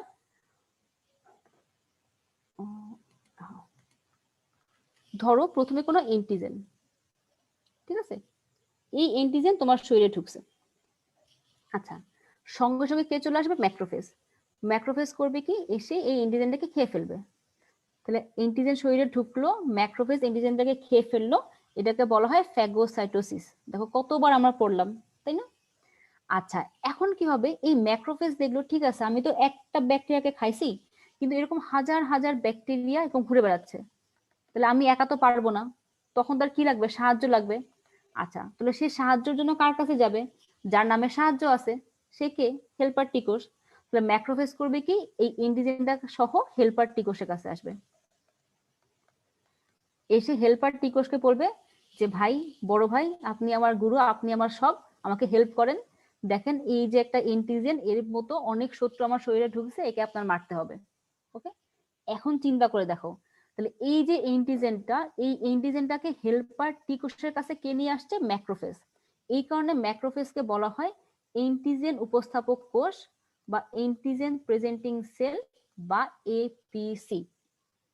ক্লিয়ার? এটা কিন্তু খুবই খুবই খুবই ইম্পর্টেন্ট, পরীক্ষায় আসে যে কোন কোষকে এন্টিজেন উপস্থাপক কোষ বলে। অ্যান্সার কি হবে? ম্যাক্রোফেজ। কারণ ম্যাক্রোফেজ এন্টিজেনটাকে নিয়ে হেল্পার টিকোষের কাছে আসছে। আচ্ছা, হেল্পার টিকোষ করবে কি? হেল্পার টিকোষ তার দুই ঘুমন্ত সৈনিককে জাগাবে, একটা হচ্ছে বি কোষ আর একটা হচ্ছে টি কোষ। ওকে, বি কোষ ঘুম থেকে উঠে কি তৈরি করবে? প্লাজমা কোষ। প্লাজমা কোষ থেকে তৈরি হবে অ্যান্টিবডি, আর সাথে কিছু স্মৃতিকোষও তৈরি হবে। আর এই অনভিজ্ঞ সাইটোটক্সিক টি কোষ সে ঘুম থেকে উঠে তৈরি করবে কার্যকর সাইটোটক্সিক টি কোষ। তাহলে এবার খেয়াল করো, একদম মনোযোগ দিয়ে শুনবা। তাহলে খেয়াল করে দেখো, আমাদের শরীরে জীবাণু ধ্বংস হইতে পারে দুই ভাবে, এক হয় বি সেলের মাধ্যমে, নয়তো সাইটোটক্সিক টি সেলের মাধ্যমে, তাই না? অর্থাৎ বি সেল থেকে তৈরি হয় অ্যান্টিবডি। তাহলে আমাদের শরীরে জীবাণু ধ্বংস হবে দুই ভাবে, এক হয় অ্যান্টিবডির মাধ্যমে, নয়তো দুই সাইটোটক্সিক টি সেলের মাধ্যমে। ওকে, আচ্ছা, এপিসির ফুল ফর্ম হচ্ছে antigen presenting cell. Thank you Nishab. তোমাদের সিনিয়র যে আপু আছে, আপু তোমাদের কোশ্চেনের অ্যান্সার দিয়ে দিচ্ছে। ওকে, ভেরি গুড। আচ্ছা, খেয়াল করে দেখো, তাহলে আমাদের শরীরে জীবাণু ধ্বংস হতে পারে দুই ভাবে, এক অ্যান্টিবডির মাধ্যমে, আর একটা হচ্ছে সাইটোটক্সিক টি সেলের মাধ্যমে। তাহলে যদি অ্যান্টিবডির মাধ্যমে জীবাণু ধ্বংস হয় তাকে আমরা কি বলবো? অ্যান্টিবডি নির্ভর সারা। আর যদি সাইটোটক্সিক টি সেলের মাধ্যমে ধ্বংস হয়, দেখো সাইটোটক্সিক টি সেল মানে কোষ, তাকে আমরা বলবো কোষ নির্ভর সারা। একবার পরীক্ষা আসছিল কোষ নির্ভর সারায় কোন কোষ জীবাণু ধ্বংস করে? অ্যান্সার কি হবে? সাইটোটক্সিক টি কোষ। দেখো, এটা কিন্তু সবচেয়ে কঠিন কোশ্চেন ছিল ওই বছরের, তোমরা কিন্তু পারবা। তাহলে খেয়াল করে দেখো, আমরা এখান থেকে কি পড়লাম, যে ম্যাক্রোফেজকে বলা হয় অ্যান্টিজেন প্রেজেন্টিং সেল বা এপিসি। আচ্ছা, জীবাণু ধ্বংস হতে পারে দুইটার মাধ্যমে, এক হয় অ্যান্টিবডির মাধ্যমে, নয়তো সাইটোটক্সিক টি কোষের মাধ্যমে। অ্যান্টিবডির মাধ্যমে ধ্বংস হলে তাকে আমরা বলবো অ্যান্টিবডি নির্ভর সারা, আর সাইটোটক্সিক টি কোষের মাধ্যমে ধ্বংস হলে তাকে আমরা বলবো কোষ নির্ভর সারা। এখন তোমার মনে প্রশ্ন আসতেছে না যে আপু কখন অ্যান্টিবডির মাধ্যমে ধ্বংস হবে আর কখন টি কোষের মাধ্যমে ধ্বংস হবে? খেয়াল করে দেখো, যখন জীবাণু কোষের বাইরে আছে, কোষের ভিতরে প্রবেশ করে নাই, তখন ধ্বংস হবে অ্যান্টিবডির মাধ্যমে। দেখো, অ্যান্টিবডিতে ব আছে আর কোষ বহিস্থ, তাহলে বাইরের যে কোনো জীবাণু, যে জীবাণু এখনো কোষে ঢুকতে পারে নাই, সেই জীবাণুকে ধ্বংস করবে অ্যান্টিবডি। আর মনে করো এই জীবাণু কোষের ভিতরে ঢুকে পড়ছে, তখন তাকে ধ্বংস করবে সাইটোটক্সিক টি কোষ। তাহলে অন্তঃকোষীয় জীবাণু বা কোষের ভিতরে যে জীবাণু আছে তাকে ধ্বংস করবে কে? সাইটোটক্সিক টি কোষ। এবার আমাকে বলো, এইটুক থেকে কারো কোনো সমস্যা আছে কি না? না থাকলে আমি আগাই।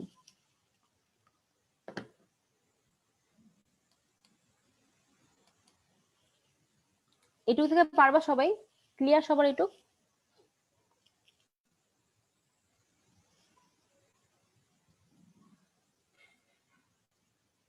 ওকে, আচ্ছা, থ্যাংক ইউ। এবার দেখো, একটা পার্থক্য আছে, সহজাত প্রতিরক্ষা, অর্জিত প্রতিরক্ষা। এটা আমি তোমাদের পড়াবো না, কারণ এটা তোমরা কমন সেন্স অ্যাপ্লাই করে অ্যান্সার করতে পারবা। সহজাত মানে কি? প্রথম আর দ্বিতীয় স্তর, অর্জিত মানে কি? তৃতীয় স্তর, তাই না? তাহলে খেয়াল করে দেখো, প্রথম স্তরের মধ্যে আছে ত্বক, আমরা ত্বককে মাথায় রেখে পড়ি। তাহলে সহজাত প্রতিরক্ষার স্থায়িত্ব আজীবন, ত্বক আজীবন থাকে, ত্বক সবসময় উপস্থিত থাকে। আচ্ছা, সহজাত প্রতিরক্ষার জন্য পূর্বে আক্রান্তের প্রয়োজন হয় না। এমন না যে মশা কামড়াইলো তারপরে ত্বক তৈরি হবে, তা কিন্তু না। ত্বক, রক্ত এরা সবসময় আমাদের শরীরে আছে, তাই না? তাহলে সহজাত প্রতিরক্ষার জন্য কখনোই পূর্বে আক্রান্তের প্রয়োজন হয় না, এর নামই সহজাত, মানে এটা জন্ম থেকেই তোমার আছে। ওকে, আচ্ছা, এবার খেয়াল করো, সাধারণ কারণ তাৎক্ষণিক, স্মৃতিকোষ তৈরি হয় না, অ্যালার্জিক প্রতিক্রিয়া হবে না, উপাদান কি আমরা জানি। অর্জিত প্রতিরক্ষা আমরা জানি বি কোষ আর টি কোষ, বি কোষ থেকে অ্যান্টিবডি, আর টি কোষের মধ্যে কোন কোষটা? সাইটোটক্সিক টি কোষ। ওকে, তো যেটুকু আমি পড়াইলাম 30 সেকেন্ড সময়, একবার একটু চোখ বুলাও, আমরা একটা স্পট এক্সাম দিয়ে ফেলি, যেহেতু অনেক কিছু পড়ে ফেলছি। তাহলে অর্জিত অনাক্রমতার ওই 4টা উদাহরণ পড়ো। তারপরে হচ্ছে যে ছকটা দেখাইলাম, যে অ্যান্টিজেন প্রেজেন্টিং সেল কে, তারপরে হচ্ছে আর এই সহজাত প্রতিরক্ষা, অর্জিত প্রতিরক্ষা, এই পার্থক্যটা একবার দেখো, তাহলে আমরা একটা স্পট এক্সাম দিয়ে ফেলবো।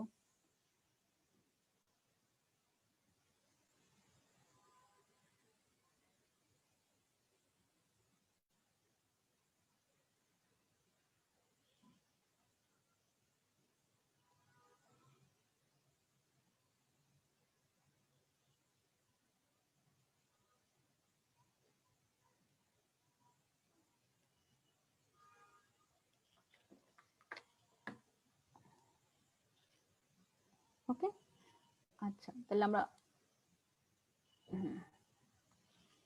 3টা কোশ্চেন, 3 5 15 সেকেন্ড টাইম লাগবে তোমাদের অ্যান্সার করতে, আমি জানি। অ্যান্সার করে ফেলো।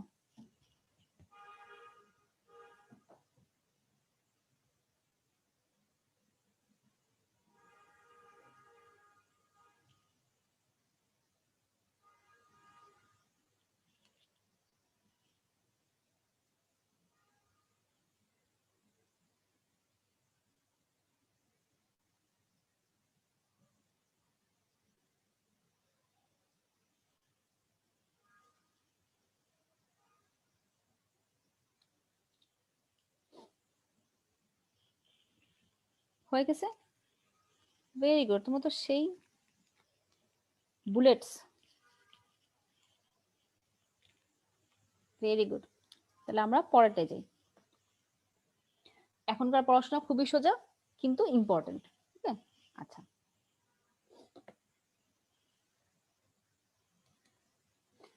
তাহলে খেয়াল করে দেখো, আমরা এখন একটু অ্যান্টিবডি নিয়ে পড়াশোনা করব। এই যে অ্যান্টিবডি আমাদেরকে ভাইরাস ব্যাকটেরিয়ার হাত থেকে রক্ষা করে, তাহলে অ্যান্টিবডির তো একটা ইম্পর্টেন্স আছে, তাহলে এখানে আমরা একটু পড়াশোনা করি।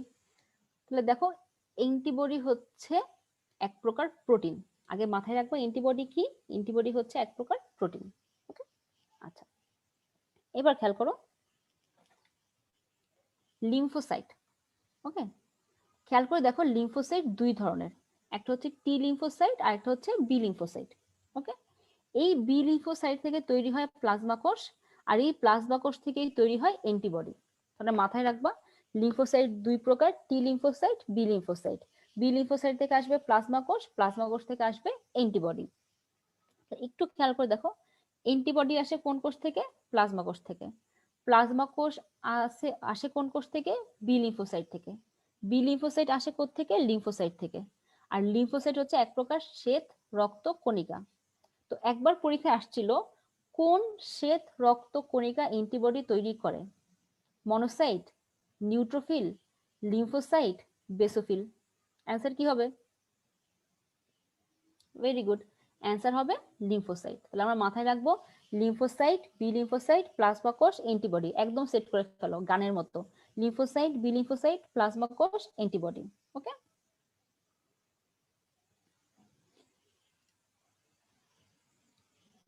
গুড। আর একটা জিনিস মনে রাখবা যে মানুষের দেহে প্রায় কত ধরনের অ্যান্টিবডি উৎপন্ন হতে পারে? 100 মিলিয়ন বা 10 কোটি। ঠিক আছে, 100 মিলিয়ন বা 10 কোটি। আচ্ছা, এবার আসুন অ্যান্টিবডির গঠন, এটা আরো সোজা কিন্তু ইম্পর্টেন্ট, আমাদের বেশিক্ষণ লাগবে না পড়তে। তাহলে আমরা আগেই পড়ে আসছি যে কয় ধরনের অ্যান্টিবডি উৎপন্ন হতে পারে? 100 মিলিয়ন বা 10 কোটি। এরপরে খেয়াল করো অ্যান্টিবডি প্রধান কয়টা অংশ নিয়ে গঠিত? 4টা অংশ। কি কি আছে? ভারী ও হালকা শৃঙ্খল। খেয়াল করে দেখো, এইটা আর এইটা হচ্ছে ভারী শৃঙ্খল, আর এইটা আর এইটা হচ্ছে হালকা শৃঙ্খল। ওকে, আমি যদি এখানে আঁকি, তাহলে এই দুইটা হচ্ছে ভারী শৃঙ্খল আর এই দুইটা হচ্ছে হালকা শৃঙ্খল। তাহলে দুইটা ভারী শৃঙ্খল, দুইটা হালকা শৃঙ্খল, দুইটা ভারী শৃঙ্খল, দুইটা হালকা শৃঙ্খল। এবার আসো ভারী শৃঙ্খলের আণবিক ওজন কত? 50 থেকে 70 কিলো ডাল্টন। আর হালকা শৃঙ্খলের আণবিক ওজন কত? 23 কিলো ডাল্টন। তাহলে মাথায় রাখবা ভারী শৃঙ্খল আছে দুইটা, হালকা শৃঙ্খল আছে দুইটা। ভারী শৃঙ্খলের আণবিক ওজন কত? 50 থেকে 70 কিলো ডাল্টন। হালকা শৃঙ্খলের আণবিক ওজন কত? 23 কিলো ডাল্টন। আচ্ছা শোনো, আমি কিন্তু এক কথা বারবার বলি, অনেকে বিরক্ত হইতে পারো, কিন্তু আমার কিছু করার নেই। আমি এটা বিশ্বাস করি, আমি যখন একটা কথা বারবার শুনবো, এটা কিন্তু আমার মাথায় কোনো না কোনো জায়গায় থেকে যায়। পরীক্ষার হলে হয়তো তুমি এটা আগের একটা রিভিশন দিয়ে আসো নাই, কিন্তু অপশন দেখলে বা কোশ্চেন দেখলে তোমার মনে পড়বে, হ্যাঁ আপু তো এই কথাটা বারবার বলছিল, তখন থ্যাংক ইউ দিবা আপুকে। আচ্ছা, তাহলে ভারী শৃঙ্খল কয়টা? দুইটা। হালকা শৃঙ্খল কয়টা? দুইটা। ভারী শৃঙ্খলের আণবিক ওজন কত? 50 থেকে 70 কিলো ডাল্টন। আর হালকা শৃঙ্খলের কত? 23 কিলো ডাল্টন। আচ্ছা, এবার আসো ডাইসালফাইড বন্ড। দেখো ডাইসালফাইড বন্ড কয়টা থাকে? 3টা। অনেকে ডাই শুনে ভাবতে পারে 2, কিন্তু না, ডাইসালফাইড বন্ড থাকে 3টা। এই ভারী আর হালকার মধ্যে থাকবে একটা, এই ভারী আর হালকার মধ্যে একটা, আর দুইটা ভারীর মধ্যে একটা। ঠিক আছে, তাহলে ডাইসালফাইড বন্ড থাকে, খেয়াল করো, একটা, দুইটা, 3টা। আচ্ছা, এবার আসো স্থায়ী ও পরিবর্তনশীল অঞ্চল। আচ্ছা, মনে রাখবা একটা অ্যান্টিবডির পুরা জায়গাটাই বলতে গেলে স্থায়ী অঞ্চল। একমাত্র যে জায়গাটা দিয়ে অ্যান্টিজেনকে ধরে উপরের জায়গাটা, এটা হচ্ছে পরিবর্তনশীল অঞ্চল।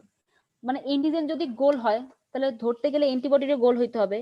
অ্যান্টিজেন যদি লম্বা হয় ধরতে গেলে অ্যান্টিবডিরও লম্বা হইতে হবে। তার মানে অ্যান্টিজেনের আকার চেঞ্জ হয় দেখে অ্যান্টিবডির ওই জায়গাটার আকারটাও চেঞ্জ হয়।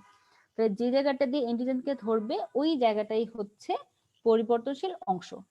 এবং এই পরিবর্তনশীল অংশের একটা স্পেশাল নাম আছে, সেটা হচ্ছে প্যারাটপ।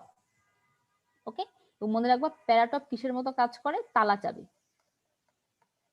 তালার যেমন শেপ, চাবিও সেরকম শেপ হবে, এই কারণে প্যারাটপকে বলা হয় তালা চাবির মতো কাজ করে। আচ্ছা, এরপরে কি আছে? কবজা অঞ্চল। দেখো এই যে ভাত খাওয়ার জায়গাটা, এরকম তো আছে। এই কবজির মতো ভাত খাওয়া যে জায়গাটা, এটাকেই বলা হয় কবজা অঞ্চল। এটার কাজ কি? এটার কাজ হচ্ছে নমনীয়তা দান করা। ওই একটু নড়তেছে চড়তেছে, একটু নমনীয়তা দান করে। ওকে, তাহলে খেয়াল করো, অ্যান্টিবডির গঠন আমি আরেকবার বলতেছি, যা যা বলবো একদম মাথায় সেট করে ফেলো। আচ্ছা, অ্যান্টিবডি আমরা কি পড়ে আসছিলাম, যে অ্যান্টিবডি 100 মিলিয়ন বা 10 কোটি ধরনের অ্যান্টিবডি উৎপন্ন হতে পারে। অ্যান্টিবডি হচ্ছে এক প্রকার প্রোটিন। অ্যান্টিবডির কয়টা অংশ? 4টা অংশ। প্রথমে আসছি ভারী ও হালকা শৃঙ্খল। 2টা ভারী শৃঙ্খল, 2টা হালকা শৃঙ্খল। ভারী শৃঙ্খলের আণবিক ওজন কত? 50 থেকে 70 কিলো ডাল্টন। আর হালকা শৃঙ্খলের আণবিক ওজন কত? 23 কিলো ডাল্টন। আচ্ছা, এরপর আমরা কি পড়ছি? Disulphide bond. ডাইসালফাইড বন্ড থাকবে কয়টা? 3টা। এরপর আমরা কি পড়ছি? স্থায়ী ও পরিবর্তনশীল অঞ্চল। যে জায়গাটা দিয়ে অ্যান্টিজেনকে ধরে সেটাই হচ্ছে পরিবর্তনশীল অংশ, এবং ওই অংশের একটা স্পেশাল নাম আছে যেটা হচ্ছে প্যারাটপ। আর লাস্টে কবজার মতো যে জায়গাটা, এটাই হচ্ছে কবজা অঞ্চল। এটার কাজ কি? নমনীয়তা দান করা। ওকে, তাহলে অ্যান্টিবডির গঠন থেকে কোনো কোশ্চেন আসলে পারবে না সবাই? ইনশাল্লাহ ভুল হবে না, ঠিক আছে? কারণ মাশাআল্লাহ তোমাদের ব্রেন অনেক ভালো, আশা করি সবাই পারবা। তাহলে আমি পরের স্লাইডে যাই। ওকে, অ্যান্টিবডির প্রকারভেদ। আচ্ছা, এই জায়গাটা আমি এতক্ষণ পর্যন্ত যা যা পড়াইছি তার মধ্যে এই জায়গাটা দেখবে গ্রেড 1 এর খুবই খুবই খুবই ইম্পর্টেন্ট। এখানে অনেক কিছু আছে আমাদের মনে রাখতে অনেক কষ্ট হয়, তো যেগুলা না জানলেই না, যেটা আসবেই পরীক্ষায়, সেগুলো আমি একটু পড়াই দিচ্ছি। হ্যাঁ, আচ্ছা, প্রথমে আসি অ্যান্টিবডির প্রকারভেদ। তো অ্যান্টিবডি মনে রাখবা 5 প্রকার। কয় প্রকার? 5 প্রকার। তাহলে কি কি 5 প্রকার আমরা মনে রাখবো গ্যামেট দিয়ে, GAMED। অ্যান্টিবডি কয় প্রকার? 5 প্রকার। Gamete, GAMED। আচ্ছা, তাহলে প্রথমে আসি জি।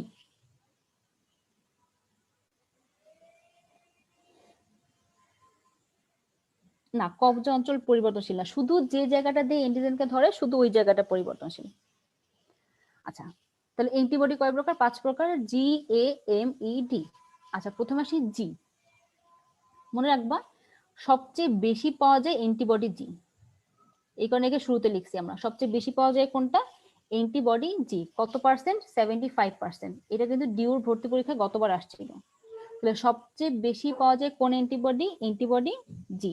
কত পার্সেন্ট? 75%। আচ্ছা, কোন কোন জায়গায় পাওয়া যায় এটা আমরা একটা টেকনিক দিয়ে মনে রাখবো, সেটা হচ্ছে অ্যালার্ট। অ দিয়ে অন্ত্র, ল দিয়ে লসিকা, র দিয়ে রক্ত, ট দিয়ে টিস্যু তরল। আমার সাথে একদম মুখস্থ করে ফেলো। মনে করো আমিও তোমার সাথে পড়তেছি, তোমার ক্লাসমেট, ঠিক আছে? আমি পড়তেছি, তুমিও পড়ো। তাহলে অ্যান্টিবডি জি কে আমরা কোথায় পাই? অ্যালার্ট দিয়ে মনে রাখবো। অ দিয়ে হচ্ছে অন্ত্র, ল দিয়ে লসিকা, র দিয়ে রক্ত, ট দিয়ে টিস্যু তরল। আচ্ছা, তাহলে এখান থেকে সবচেয়ে ইম্পর্টেন্ট যে কাজটা মনে রাখতে হবে, মনে রাখবা যে একটা ভ্রূণ যখন সে মায়ের পেটে থাকে তখন সে মায়ের কাছ থেকে একটা অ্যান্টিবডি পায়, সেটা হচ্ছে অ্যান্টিবডি জি। এখন বলো, মা আর ভ্রূণ কি দিয়ে কানেক্টেড থাকে? প্লাসেন্টা বা অমরা দিয়ে। তাহলে একমাত্র কোন অ্যান্টিবডি অমরা অতিক্রম করতে পারে? অ্যান্টিবডি জি। মাথায় থাকবে। তাহলে একমাত্র কোন অ্যান্টিবডি অমরা অতিক্রম করতে পারে? অ্যান্সার কি হবে? অ্যান্টিবডি জি। খুবই খুবই খুবই ইম্পর্টেন্ট। আচ্ছা, এবার একটু খেয়াল করো যে একটা মানুষ সবচেয়ে ছোট তো থাকে ভ্রূণ অবস্থায়, তাহলে মনে রাখবা সবচেয়ে ছোট অ্যান্টিবডি হচ্ছে অ্যান্টিবডি জি। আবার আমরা কি জানি? ছোট মরিচে ঝাল বেশি, তাহলে সবচেয়ে বেশি পাওয়া যায় কোনটা? অ্যান্টিবডি জি। কত পার্সেন্ট? 75%। কোন অ্যান্টিবডি অমর অতিক্রম করতে পারে? অ্যান্টিবডি জি। ঠিক আছে, তাহলে এখান থেকে আমার মনে হয় না আর কার কোনো সমস্যা থাকবে। এরপর আসো, ধরো বাচ্চাটা হইলো, হওয়ার পর সে কি করবে? মায়ের দুধ পান করবে। তাহলে মনে রাখবা মায়ের দুধেও একটা অ্যান্টিবডি আছে যেটা হচ্ছে IgA। ঠিক আছে, তাহলে মায়ের দুধের মাধ্যমে কোন অ্যান্টিবডি বাচ্চার শরীরে পৌঁছায়? সেটা হবে অ্যান্টিবডি এ।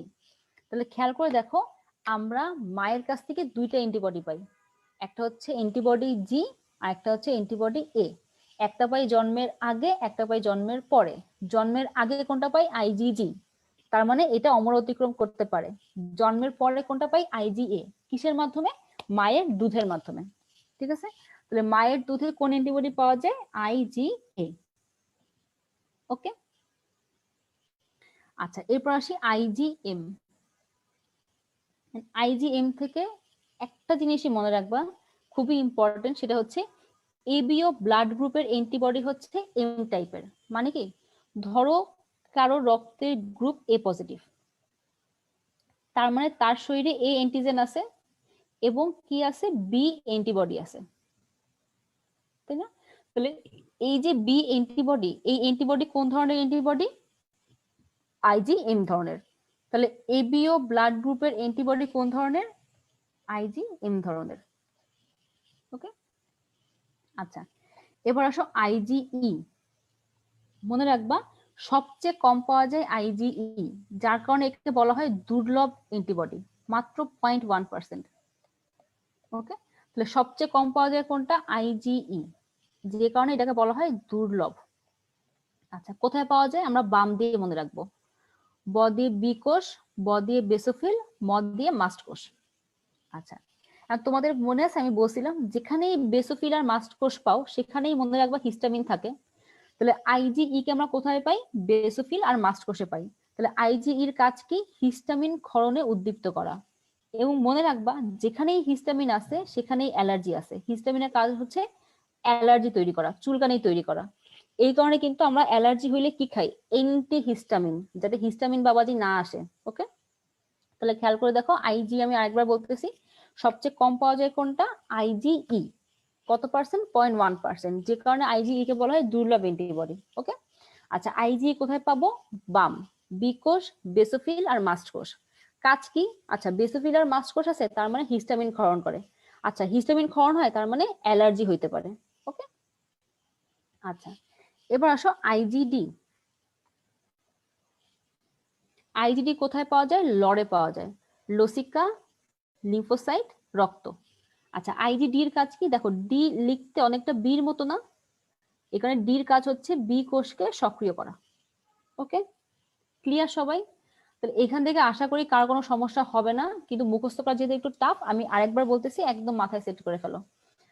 তাহলে প্রথমে IgG সবচেয়ে বেশি পাওয়া যায় 75%। এর একটা স্পেশাল বৈশিষ্ট্য কি? এটাই একমাত্র অ্যান্টিবডি যেটা অমরা অতিক্রম করতে পারে। ওকে, আচ্ছা এরপর আসো IgA। তাহলে IgA আমরা কোথায় পাই? মায়ের দুধে পাওয়া যায়। আচ্ছা এরপর আসো IgM। এই এম থেকে আমরা স্পেশাল কি পড়ছি? যে এবিও ব্লাড গ্রুপের অ্যান্টিবডি হচ্ছে IgM ধরনের। এরপর আসো IgE, সবচেয়ে কম পাওয়া যায় 0.1%, যে কারণে একে বলা হয় দুর্লভ অ্যান্টিবডি। কোথায় পাবো? বামে পাবো, বি কোষ, বেসোফিল, মাস্ট কোষ। তাহলে কাজ কি? যেহেতু বেসোফিল আর মাস্ট কোষ আছে, তার মানে এর কাজ হচ্ছে হিস্টামিন ক্ষরণ করবে, আর যেহেতু হিস্টামিন ক্ষরণ করবে তার মানে অ্যালার্জি হতে পারে। আর লাস্টে কি আছে? IgD। IgD এর কাজ কি? যেহেতু ডি লিখতে বির মতো লাগে, তাহলে IgD এর কাজ হচ্ছে বি কোষকে সক্রিয় করে। ঠিক আছে সবাই? আচ্ছা, আর IgG কোথায় পাওয়া যায়? আমরা অ্যালার্ট দিয়ে মনে রাখছিলাম, অ দিয়ে অন্ত্র, ল দিয়ে লসিকা, র দিয়ে রক্ত, ট দিয়ে টিস্যু তরল। আচ্ছা IgM এর দেখো আমি বলছিলাম কারো রক্তের গ্রুপ ধরো এ পজিটিভ, তার মানে তার শরীরে এ অ্যান্টিজেন আছে আর বি অ্যান্টিবডি আছে। তো এটা তো একটা অ্যান্টিবডি, তাহলে এটা কোন ধরনের অ্যান্টিবডি? এম ধরনের। তাহলে এবিও ব্লাড গ্রুপের অ্যান্টিবডি কোন ধরনের অ্যান্টিবডি? এম ধরনের। ঠিক আছে? ইয়েস, IgM সব থেকে বড়, মনে রাখবা। এম দিয়ে আমার নাম মৌরিন, এখানে এম সবচেয়ে বড়। ওকে, আচ্ছা তাহলে এই ছক থেকে কারো কোনো সমস্যা আছে? সবাই 10 সেকেন্ড টাইম দিলাম, একটু ছকটা একবার দেখো, জাস্ট ইম্পর্টেন্ট ইনফরমেশন গুলো একটু মাথায় ঢুকায় ফেলো।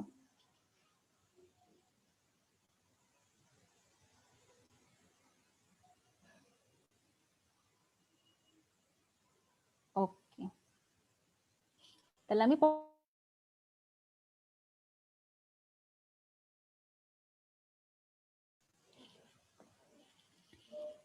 এবার আসো অ্যান্টিবডি আর অ্যান্টিজেনের পার্থক্য। এটা এতটা ইম্পর্টেন্ট না, শুধু ছক দেখে আমি দিয়ে দিছি, কিন্তু এটা তোমরা পড়লেই পারবা। যেমন দেখো অ্যান্টিবডি, এটার কাজ কি? এটা হচ্ছে অ্যান্টিজেন শরীরে ঢুকলে সেই অ্যান্টিজেনকে মারার জন্য তৈরি হয়, অর্থাৎ প্রতিরোধী বস্তু। আচ্ছা এরপর খেয়াল করো অ্যান্টিজেন কি? যেটা বাইরের থেকে আমাদের শরীরে প্রবেশ করে আমাদের শরীরে রোগ তৈরি করে। আচ্ছা, অ্যান্টিবডি কি আমরা পড়ে আসছি, অ্যান্টিবডি হচ্ছে এক প্রকার প্রোটিন, তাই না? আচ্ছা, এরপরে আসো অ্যান্টিজেন। অ্যান্টিজেন কি? অ্যান্টিজেন তোমার প্রোটিন হইতে পারে, অ্যান্টিজেন তোমার পলিস্যাকারাইডও হইতে পারে, অ্যান্টিজেন তোমার গ্লাইকোপ্রোটিনও হইতে পারে। খেয়াল করে দেখো, আবার তিনটা জিনিস পাওয়া গেল, মানে খুবই ইম্পর্টেন্ট। তাহলে অ্যান্টিজেন তিন প্রকার হইতে পারে রাসায়নিক ভাবে, হয় প্রোটিন, নয়তো পলিস্যাকারাইড, নয়তো glycoprotein. Protein, polysaccharide, glycoprotein. Okay, আচ্ছা, এবার আসো অ্যান্টিবডি কোথায় অবস্থান করে? প্লাজমায়। এই কারণে দেখো কিন্তু করোনা রোগীদের চিকিৎসায় বলা হয় যে প্লাজমা থেরাপি, অর্থাৎ প্লাজমার ভিতরে কি থাকে? অ্যান্টিবডি থাকে। আচ্ছা, অ্যান্টিজেন কোথায় থাকে? লোহিত কণিকার উপরে বা অণুজীবের উপরে। আসলে মনে রাখবা, আমরা তো বাইরের থেকে জীবাণু ঢুকলেই তাকে অ্যান্টিজেন বলি, তাই না? কিন্তু আসলে ধরো যে জীবাণুটা ঢুকছে তার যে অংশ, ধরো এই অংশটুকু রোগ তৈরি করতে পারে, তাহলে এই অংশটুকুকে বলা হয় তোমার হচ্ছে অ্যান্টিজেন। তাহলে ওই অণুজীবের উপরে থাকে কে? অ্যান্টিজেন। শেষ। আচ্ছা, তারপর কি? অ্যান্টিবডির কোনো সক্রিয় উপস্থিতি নাই, অ্যান্টিজেন থাকলেই কেবল অ্যান্টিবডি তৈরি হয়। আর অ্যান্টিজেনের সক্রিয় অবস্থান আছে। অ্যান্টিবডি আমাদেরকে রক্ষা করে, এখানে রক্ষণাত্মক, আর অ্যান্টিজেন আমাদেরকে ধ্বংস করে, এখানে হচ্ছে ধ্বংসাত্মক। ওকে,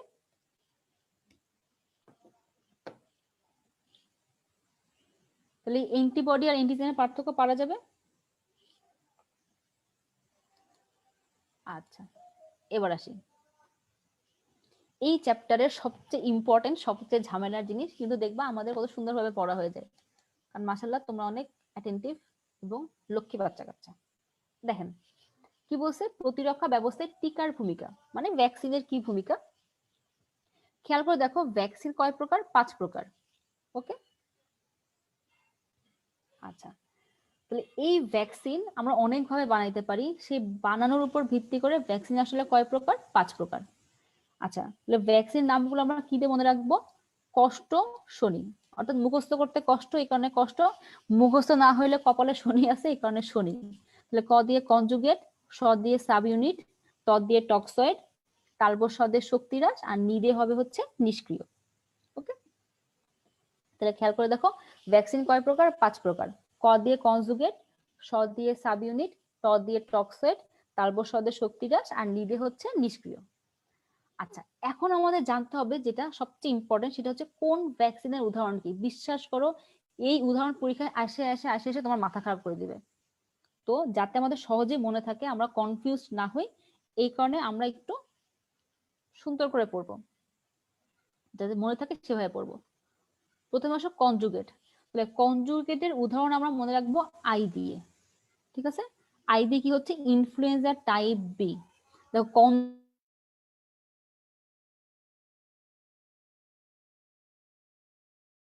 টাইপ বি ভ্যাকসিন যদি পরীক্ষায় আসে, ইনফ্লুয়েঞ্জা টাইপ বি ভ্যাকসিন কোন জাতীয় ভ্যাকসিন? অ্যান্সার কি হবে? কনজুগেট। আচ্ছা, এবার আসো সাব ইউনিট। তাহলে সাব ইউনিটের উদাহরণ আমরা মনে রাখবো এইচ দিয়ে। দেখো, হেপাটাইটিস বি, আর একটা হচ্ছে হিউম্যান প্যাপিলোমা ভাইরাস। ওকে, তাহলে সাব ইউনিটের উদাহরণ মনে রাখবো এইচ দিয়ে, হেপাটাইটিস বি, আর একটা হচ্ছে হিউম্যান প্যাপিলোমা ভাইরাস। আর বলতে পারো আপু হেপাটাইটিস এও তো আছে, তাহলে এ না বি কিভাবে মনে রাখবো? খেয়াল করে দেখো, সাব ইউনিট লিখতে বি লাগে, তাহলে হেপাটাইটিস বি। ওকে, কথা শোনা যাচ্ছে?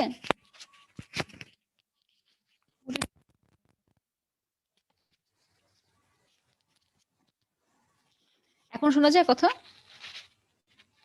আচ্ছা, তাহলে খেয়াল করো, তুমি বলতে পারো যে আপু হেপাটাইটিস এ না বি, তাহলে দেখো সাব ইউনিট লিখতে কি লাগে? বি লাগে, এই কারণে হেপাটাইটিস বি। আচ্ছা, এবার আসি টক্সয়েড। ঠিক আছে, খেয়াল করে দেখো, টক্সয়েড যদি আমি লিখতে যাই, টক্সয়েড লিখতে শুরুতে লাগে ট, আর শেষে লাগে ড। তাহলে টক্সয়েডের উদাহরণ দেখো, ট দিয়ে আর ড দিয়ে। ট দিয়ে টিটেনাস, ড দিয়ে ডিপথেরিয়া। ওকে, তাহলে খেয়াল করে দেখো, টক্সয়েড হচ্ছে ট আর ড, টিটেনাস আর ডিপথেরিয়া। কারণ টিটেনাসের বাংলা কি? ধনুষ টঙ্কার। কারণ পরীক্ষায় আসলো ধনুষ টঙ্কার, তখন তো চিল্লাবা, আই হাই আপু ধনুষ টঙ্কারে তো ট নাই, ড নাই। খেয়াল করে দেখো, ধনুষ টঙ্কার এর ভিতরে একটা কি আছে? ট আছে। ওকে, আচ্ছা, এরপরে আসো শক্তি হ্রাস। দেখো শক্তি হ্রাস আমরা কি দিয়ে মনে রাখবো? মামিটা পানি খায়। কি দিয়ে মনে রাখবো? মামিটা পানি খায়। ম দিয়ে মামস, মি দিয়ে মিজলস, টা দিয়ে টাইফয়েড, আর পানি দিয়ে পানি বসন্ত। ঠিক আছে?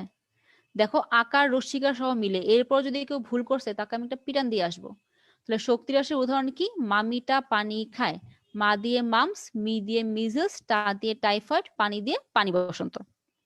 ওকে, তাহলে বাকি থাকলো কে? নিষ্ক্রিয়। তাহলে যে উদাহরণ তোমার চেনা নাই, যে উদাহরণ তুমি পড়ো নাই, সেটাই হবে নিষ্ক্রিয় উদাহরণ। ওকে, ধরো তোমার পরীক্ষায় আসলো নিচের কোনটি নিষ্ক্রিয় ভ্যাকসিনের উদাহরণ। তোমার তো কোশ্চেন দেখে মাথা খারাপ, আচ্ছা আমি তো নিষ্ক্রিয় পড়ি নাই, কিন্তু ধরো অপশনে আছে mum's, measles, typhoid, cholera. Answer কি হবে? কলেরা। তাহলে এইভাবে পারবা। তাহলে উদাহরণগুলো আমি আরেকবার বলতেছি, খুবই ইম্পর্টেন্ট, একেবারে মাথায় ঢুকাই ফেলো। প্রথমে আসি কনজুগেট। তাহলে কনজুগেটের উদাহরণ আমরা মনে রাখবো আই দিয়ে। কনজুগেটের একটাই উদাহরণ কি দিয়ে মনে রাখবো? I. Influenza type B vaccine. দেখো ভ্যাকসিনের নামও বড়, কনজুগেটও বড়। তাহলে কনজুগেট ভ্যাকসিন কোনটা? Influenza type B. Sub unit কি দিয়ে মনে রাখবো? এইচ। হেপাটাইটিস বি, আর একটা হচ্ছে হিউম্যান প্যাপিলোমা ভাইরাস। এবার আসো টক্সয়েড। টক্সয়েড লিখতে শুরুতে ট আর লাস্টে লাগে ড। ওকে, তো টক্সয়েডের উদাহরণ মনে রাখবো ট দিয়ে আর ড দিয়ে। ট দিয়ে টিটেনাস, ড দিয়ে ডিপথেরিয়া। এবার আসো শক্তি হ্রাস। শক্তি হ্রাস কি দিয়ে মনে রাখবো? মামিটা পানি খায়, মা দিয়ে মামস, মি দিয়ে মিজলস, টা দিয়ে টাইফয়েড, পানি দিয়ে পানি বসন্ত। আর বাকি যা থাকবে সবই হচ্ছে নিষ্ক্রিয়। ঠিক আছে?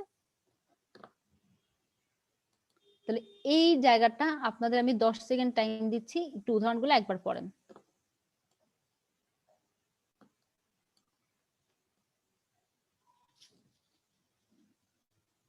শোনো, নিষ্ক্রিয়তে শুধু ইনফ্লুয়েঞ্জা আছে, আর আমি কনজুগেটে কি বলছি? আই। ইনফ্লুয়েঞ্জা টাইপ বি, বড় নাম। ঠিক আছে, অনেক বড় নাম। ওকে,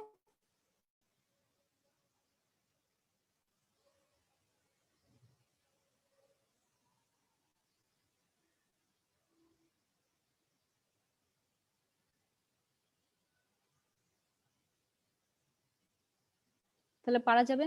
ধরো তোমার পরীক্ষায় আসলো নিচের কোনটি টক্সয়েড ভ্যাকসিনের উদাহরণ।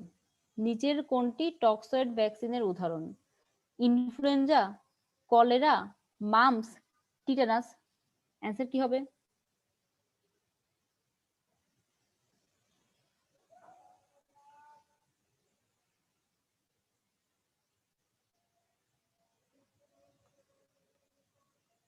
ভেরি গুড, অ্যান্সার হবে টিটানাস। দেখছো, একদম সোজা। তাহলে এই জায়গাটা পারবা। ভ্যাকসিনের উদাহরণকে সোজা করে পড়ানো যায় কিনা আমার জানা নাই, কিন্তু যেভাবে বলছি পড়বা, দেখবা মনে থাকবে, কনফিউজ হবে না ইনশাল্লাহ। আচ্ছা, এবার আসি আমাদের লাস্ট স্লাইড, ভ্যাকসিনেশন। তাহলে এই যে ভ্যাকসিন, এই ভ্যাকসিন কে আবিষ্কার করছে সবার আগে? Doctor Edward Jenner. ঠিক আছে, তাহলে ভ্যাকসিন সর্বপ্রথম কে আবিষ্কার করে? Doctor Edward Jenner. কত সালে? 1796 সালে। কোন রোগের ভ্যাকসিন? গুটি বসন্তের। তাহলে সর্বপ্রথম কোন রোগের ভ্যাকসিন আবিষ্কৃত হয়? গুটি বসন্তের। কি আবিষ্কার করছে? Doctor Edward Jenner. কত সালে? 1796 সালে। ওকে, একদম মাথায় রাখবা। এবার আসো, তাহলে ভ্যাকসিন আবিষ্কার করে কি? আমি আরেকবার বলতেছি, Edward Jenner, doctor Edward Jenner. কত সালে? 1796 সালে।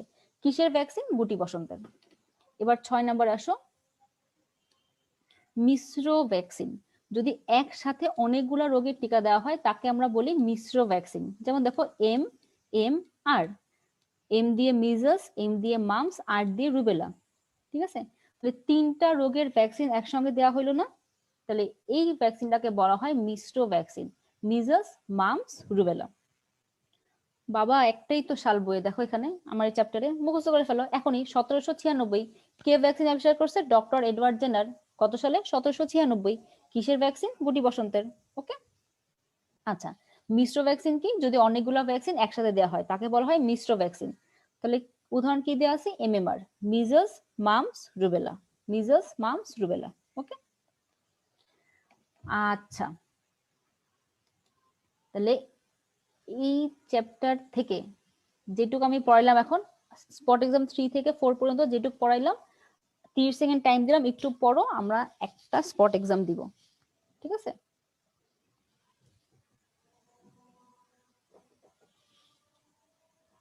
আজানও দিচ্ছে, তাহলে আজানটা শেষ হোক, তাহলে এরপর আমরা স্পট এক্সাম দিব।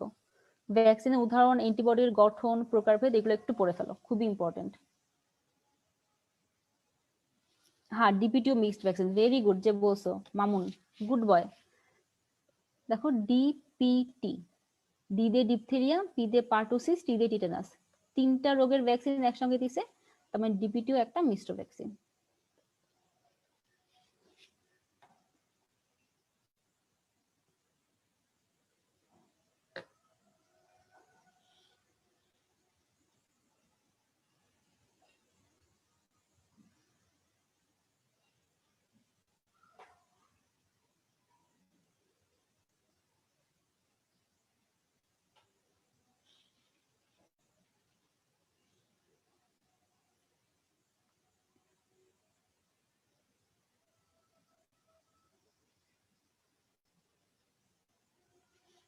মিসেলস হচ্ছে হাম, বাচ্চাদের দেখো না হয় ছোট ছোট ছোট গোটার মতো।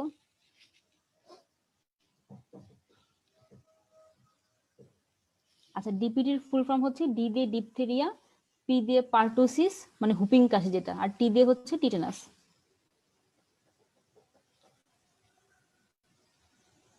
আর মামস হচ্ছে দেখবো ওই যে আমাদের এখানে প্যারোটিড গ্রন্থি আছে না, অনেক সময় এটা ফুলে যায় কারো কারো, ওই রোগটাকে বলা হয় মামস। যদি এখানে কোনো ভাইরাস আক্রমণ করে তাহলে ওই রোগটাকে বলা হয় মামস, ঠিক আছে?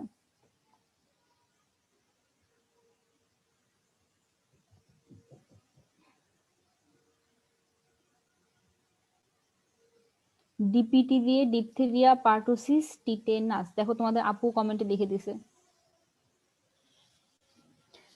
আচ্ছা, আরেকটা জিনিস বলি, সেটা হচ্ছে তোমাদের আলিম স্যারের বইয়ে ভ্যাকসিনের নিয়ে একটা কথা লেখা আছে যে জন্মের শুরুতে আমাদের একটা ভ্যাকসিন দেওয়া হয় যেটা হচ্ছে বিসিজি, ব্যাসাইল কালমিনেট গুয়ানিন। এত ইম্পর্টেন্ট না, খালি জানবা জন্মের শুরুতে কোন ভ্যাকসিনটা দেয়, বিসিজি। এটা কোন রোগের ভ্যাকসিন? যক্ষা। দেখো একটাই রোগের ভ্যাকসিন, এই কারণে এটা কিন্তু মিশ্র ভ্যাকসিন না। ওকে,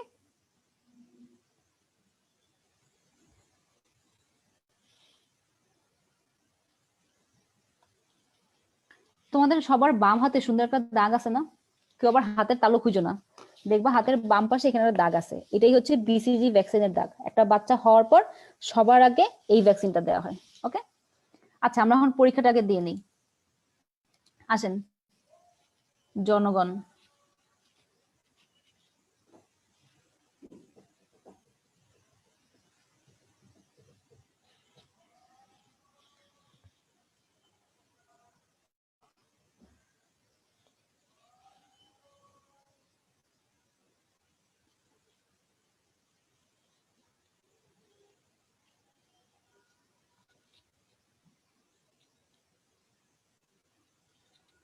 টিটেনাস ছেলে মেয়ে নির্বিশেষে সবার হইতে পারে না?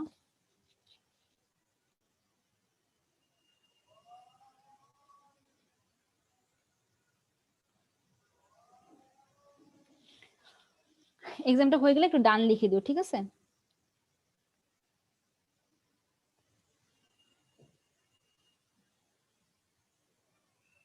এই পরীক্ষা বাদ দিয়ে আবার এখন দাগ চেক করতে যাও না, আগে পরীক্ষা তাড়াতাড়ি। ডান, ভেরি গুড।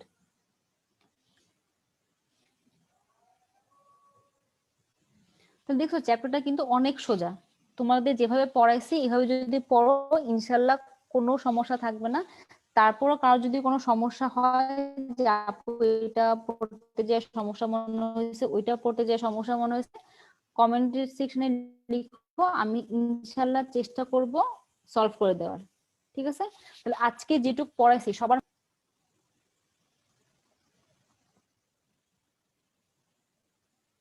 তোমাদের পড়ে অনেক ভালো লাগলো, তোমরা অনেক লক্ষ্মী বাচ্চা কাচ্চা, সুন্দর মতো পড়ছো। আচ্ছা, তাহলে এতক্ষণ যারা কষ্ট করে ক্লাসটা শুনছো তাদের সবাইকে অনেক অনেক থ্যাংক ইউ। আচ্ছা, একটা কোশ্চেন সবাই করে যে আপু যা পড়াইছি শুধু ওইটুক পড়লেই হবে কিনা, মনে রাখবা আমি তোমাদের গ্রেড 1 2 3 আজমল স্যারের বইয়ের পুরোটা কমপ্লিট করাই দিয়েছি। এই তোমাদের কাজ হচ্ছে এইটুককে একদম ওই হাট্টিমা টিম টিম তারা মাঠে পাড়ে ডিম যেভাবে মুখস্থ না, একদম ওইভাবে মুখস্থ করে ফেলা, মানে এখান থেকে যেন একটা শব্দ ভুল না হয় বা একটা শব্দ বাদ না থাকে। এরপরেও যদি তোমার হাতে সময় এবং মাথায় জায়গা থাকে, এরপর তুমি আলিম স্যারের বই গ্রেড 1 গ্রেড 2 গ্রেড 3 পড়ে ফেলবা। যেহেতু তোমাদের বই খুললে অনেক ঝামেলা লাগে, কম্পিটেন্ট বই কিন্তু সব দেওয়া আছে, ঠিক আছে? তাহলে সেইগুলো একটু পড়ে ফেলবা। আর এখন যদি পড়তে যাও, তুমি দেখবা যে তোমার পড়ার 80%ই মুখস্থ হয়ে গেছে। তাহলে এখন তোমার কাজ কি হবে জানো? পড়াটাকে গুছায় ফেলা, বারবার বারবার রিভিশন দেওয়া। আমি তোমাদের বলতেছি, পরীক্ষার হলে গেলে কি হয় জানো? তুমি তো সব আগের রাতে রিভিশন দিতে পারো না। পরীক্ষার হলে গেলে যকৃত ডান দিক না বাম দিক এটা নিয়ে মানুষজন কনফিউজ হয়ে যায়, কারণ এত স্ট্রেসে থাকে। এই কারণে চেষ্টা করবো কি বারবার বারবার বারবার রিভিশন দেওয়া। ওকে, আচ্ছা। আর আরেকটা কথা হচ্ছে, সবসময় নিজেকে মোটিভেটেড রাখবা। তুমি চিন্তা করো যে আজ থেকে 1-2 মাস পরে তোমার পরীক্ষা শেষ, তোমার মোবাইলে এরকম একটা মেসেজ আসতে পারে যে নাম এই, রোল এত, অবটেইনড মার্কস এত, selected medical college Dhaka medical college. কেমন লাগবে, তাই না? কিংবা দেখো নাম এই, রোল এই, নাম্বার এত, সিলেক্টেড মেডিকেল কলেজ কোনোটাই না। আর তুমি চিন্তা করো তুমি কি চাও? তুমি কি তো ঢাকা মেডিকেল কলেজ চাও নাকি তুমি কোনোটাই না চাও? অবশ্যই ঢাকা মেডিকেল কলেজ। এই কারণে আমরা এত কষ্ট করতেছি। তাহলে অবশ্যই ওই টার্গেট নিয়ে পড়াশোনা করবা। একটা জিনিস মাথায় রাখবা, আমি চান্স পাইছি মানে তোমরাও চান্স পাইতে পারো। যে যত বেশি হার্ড ওয়ার্কিং তার চান্স পাওয়ার সম্ভাবনা তত বেশি। মেরিট টেরিট দিয়ে এখানে কিচ্ছু যায় আসে না। অবশ্যই কিছু না কিছু যায় আসে, কিন্তু সবচেয়ে বেশি ইম্পর্টেন্ট হার্ড ওয়ার্ক করা। যত বেশি পরিশ্রম করবা, হয় না যেমন কর্ম তেমন ফল, যত বেশি পরিশ্রম করবা তত ভালো রেজাল্ট আসবে, ঠিক আছে? আচ্ছা, আর কারো যদি কোনো সমস্যা হয়, কোনো কিছু বোঝার জন্য লাগে বা কিছু সমস্যা আমাকে বলবা, আপু সবসময় তোমাদের হেল্প করার ট্রাই করবো, ঠিক আছে? তোমার জন্য অনেক অনেক অনেক দোয়া থাকবে, আমার জন্য দোয়া করো। আল্লাহ হাফেজ। ইনশাল্লাহ মেডিকোর সেলিব্রেশন প্রোগ্রামে দেখা হবে। ওকে, বাই বাই।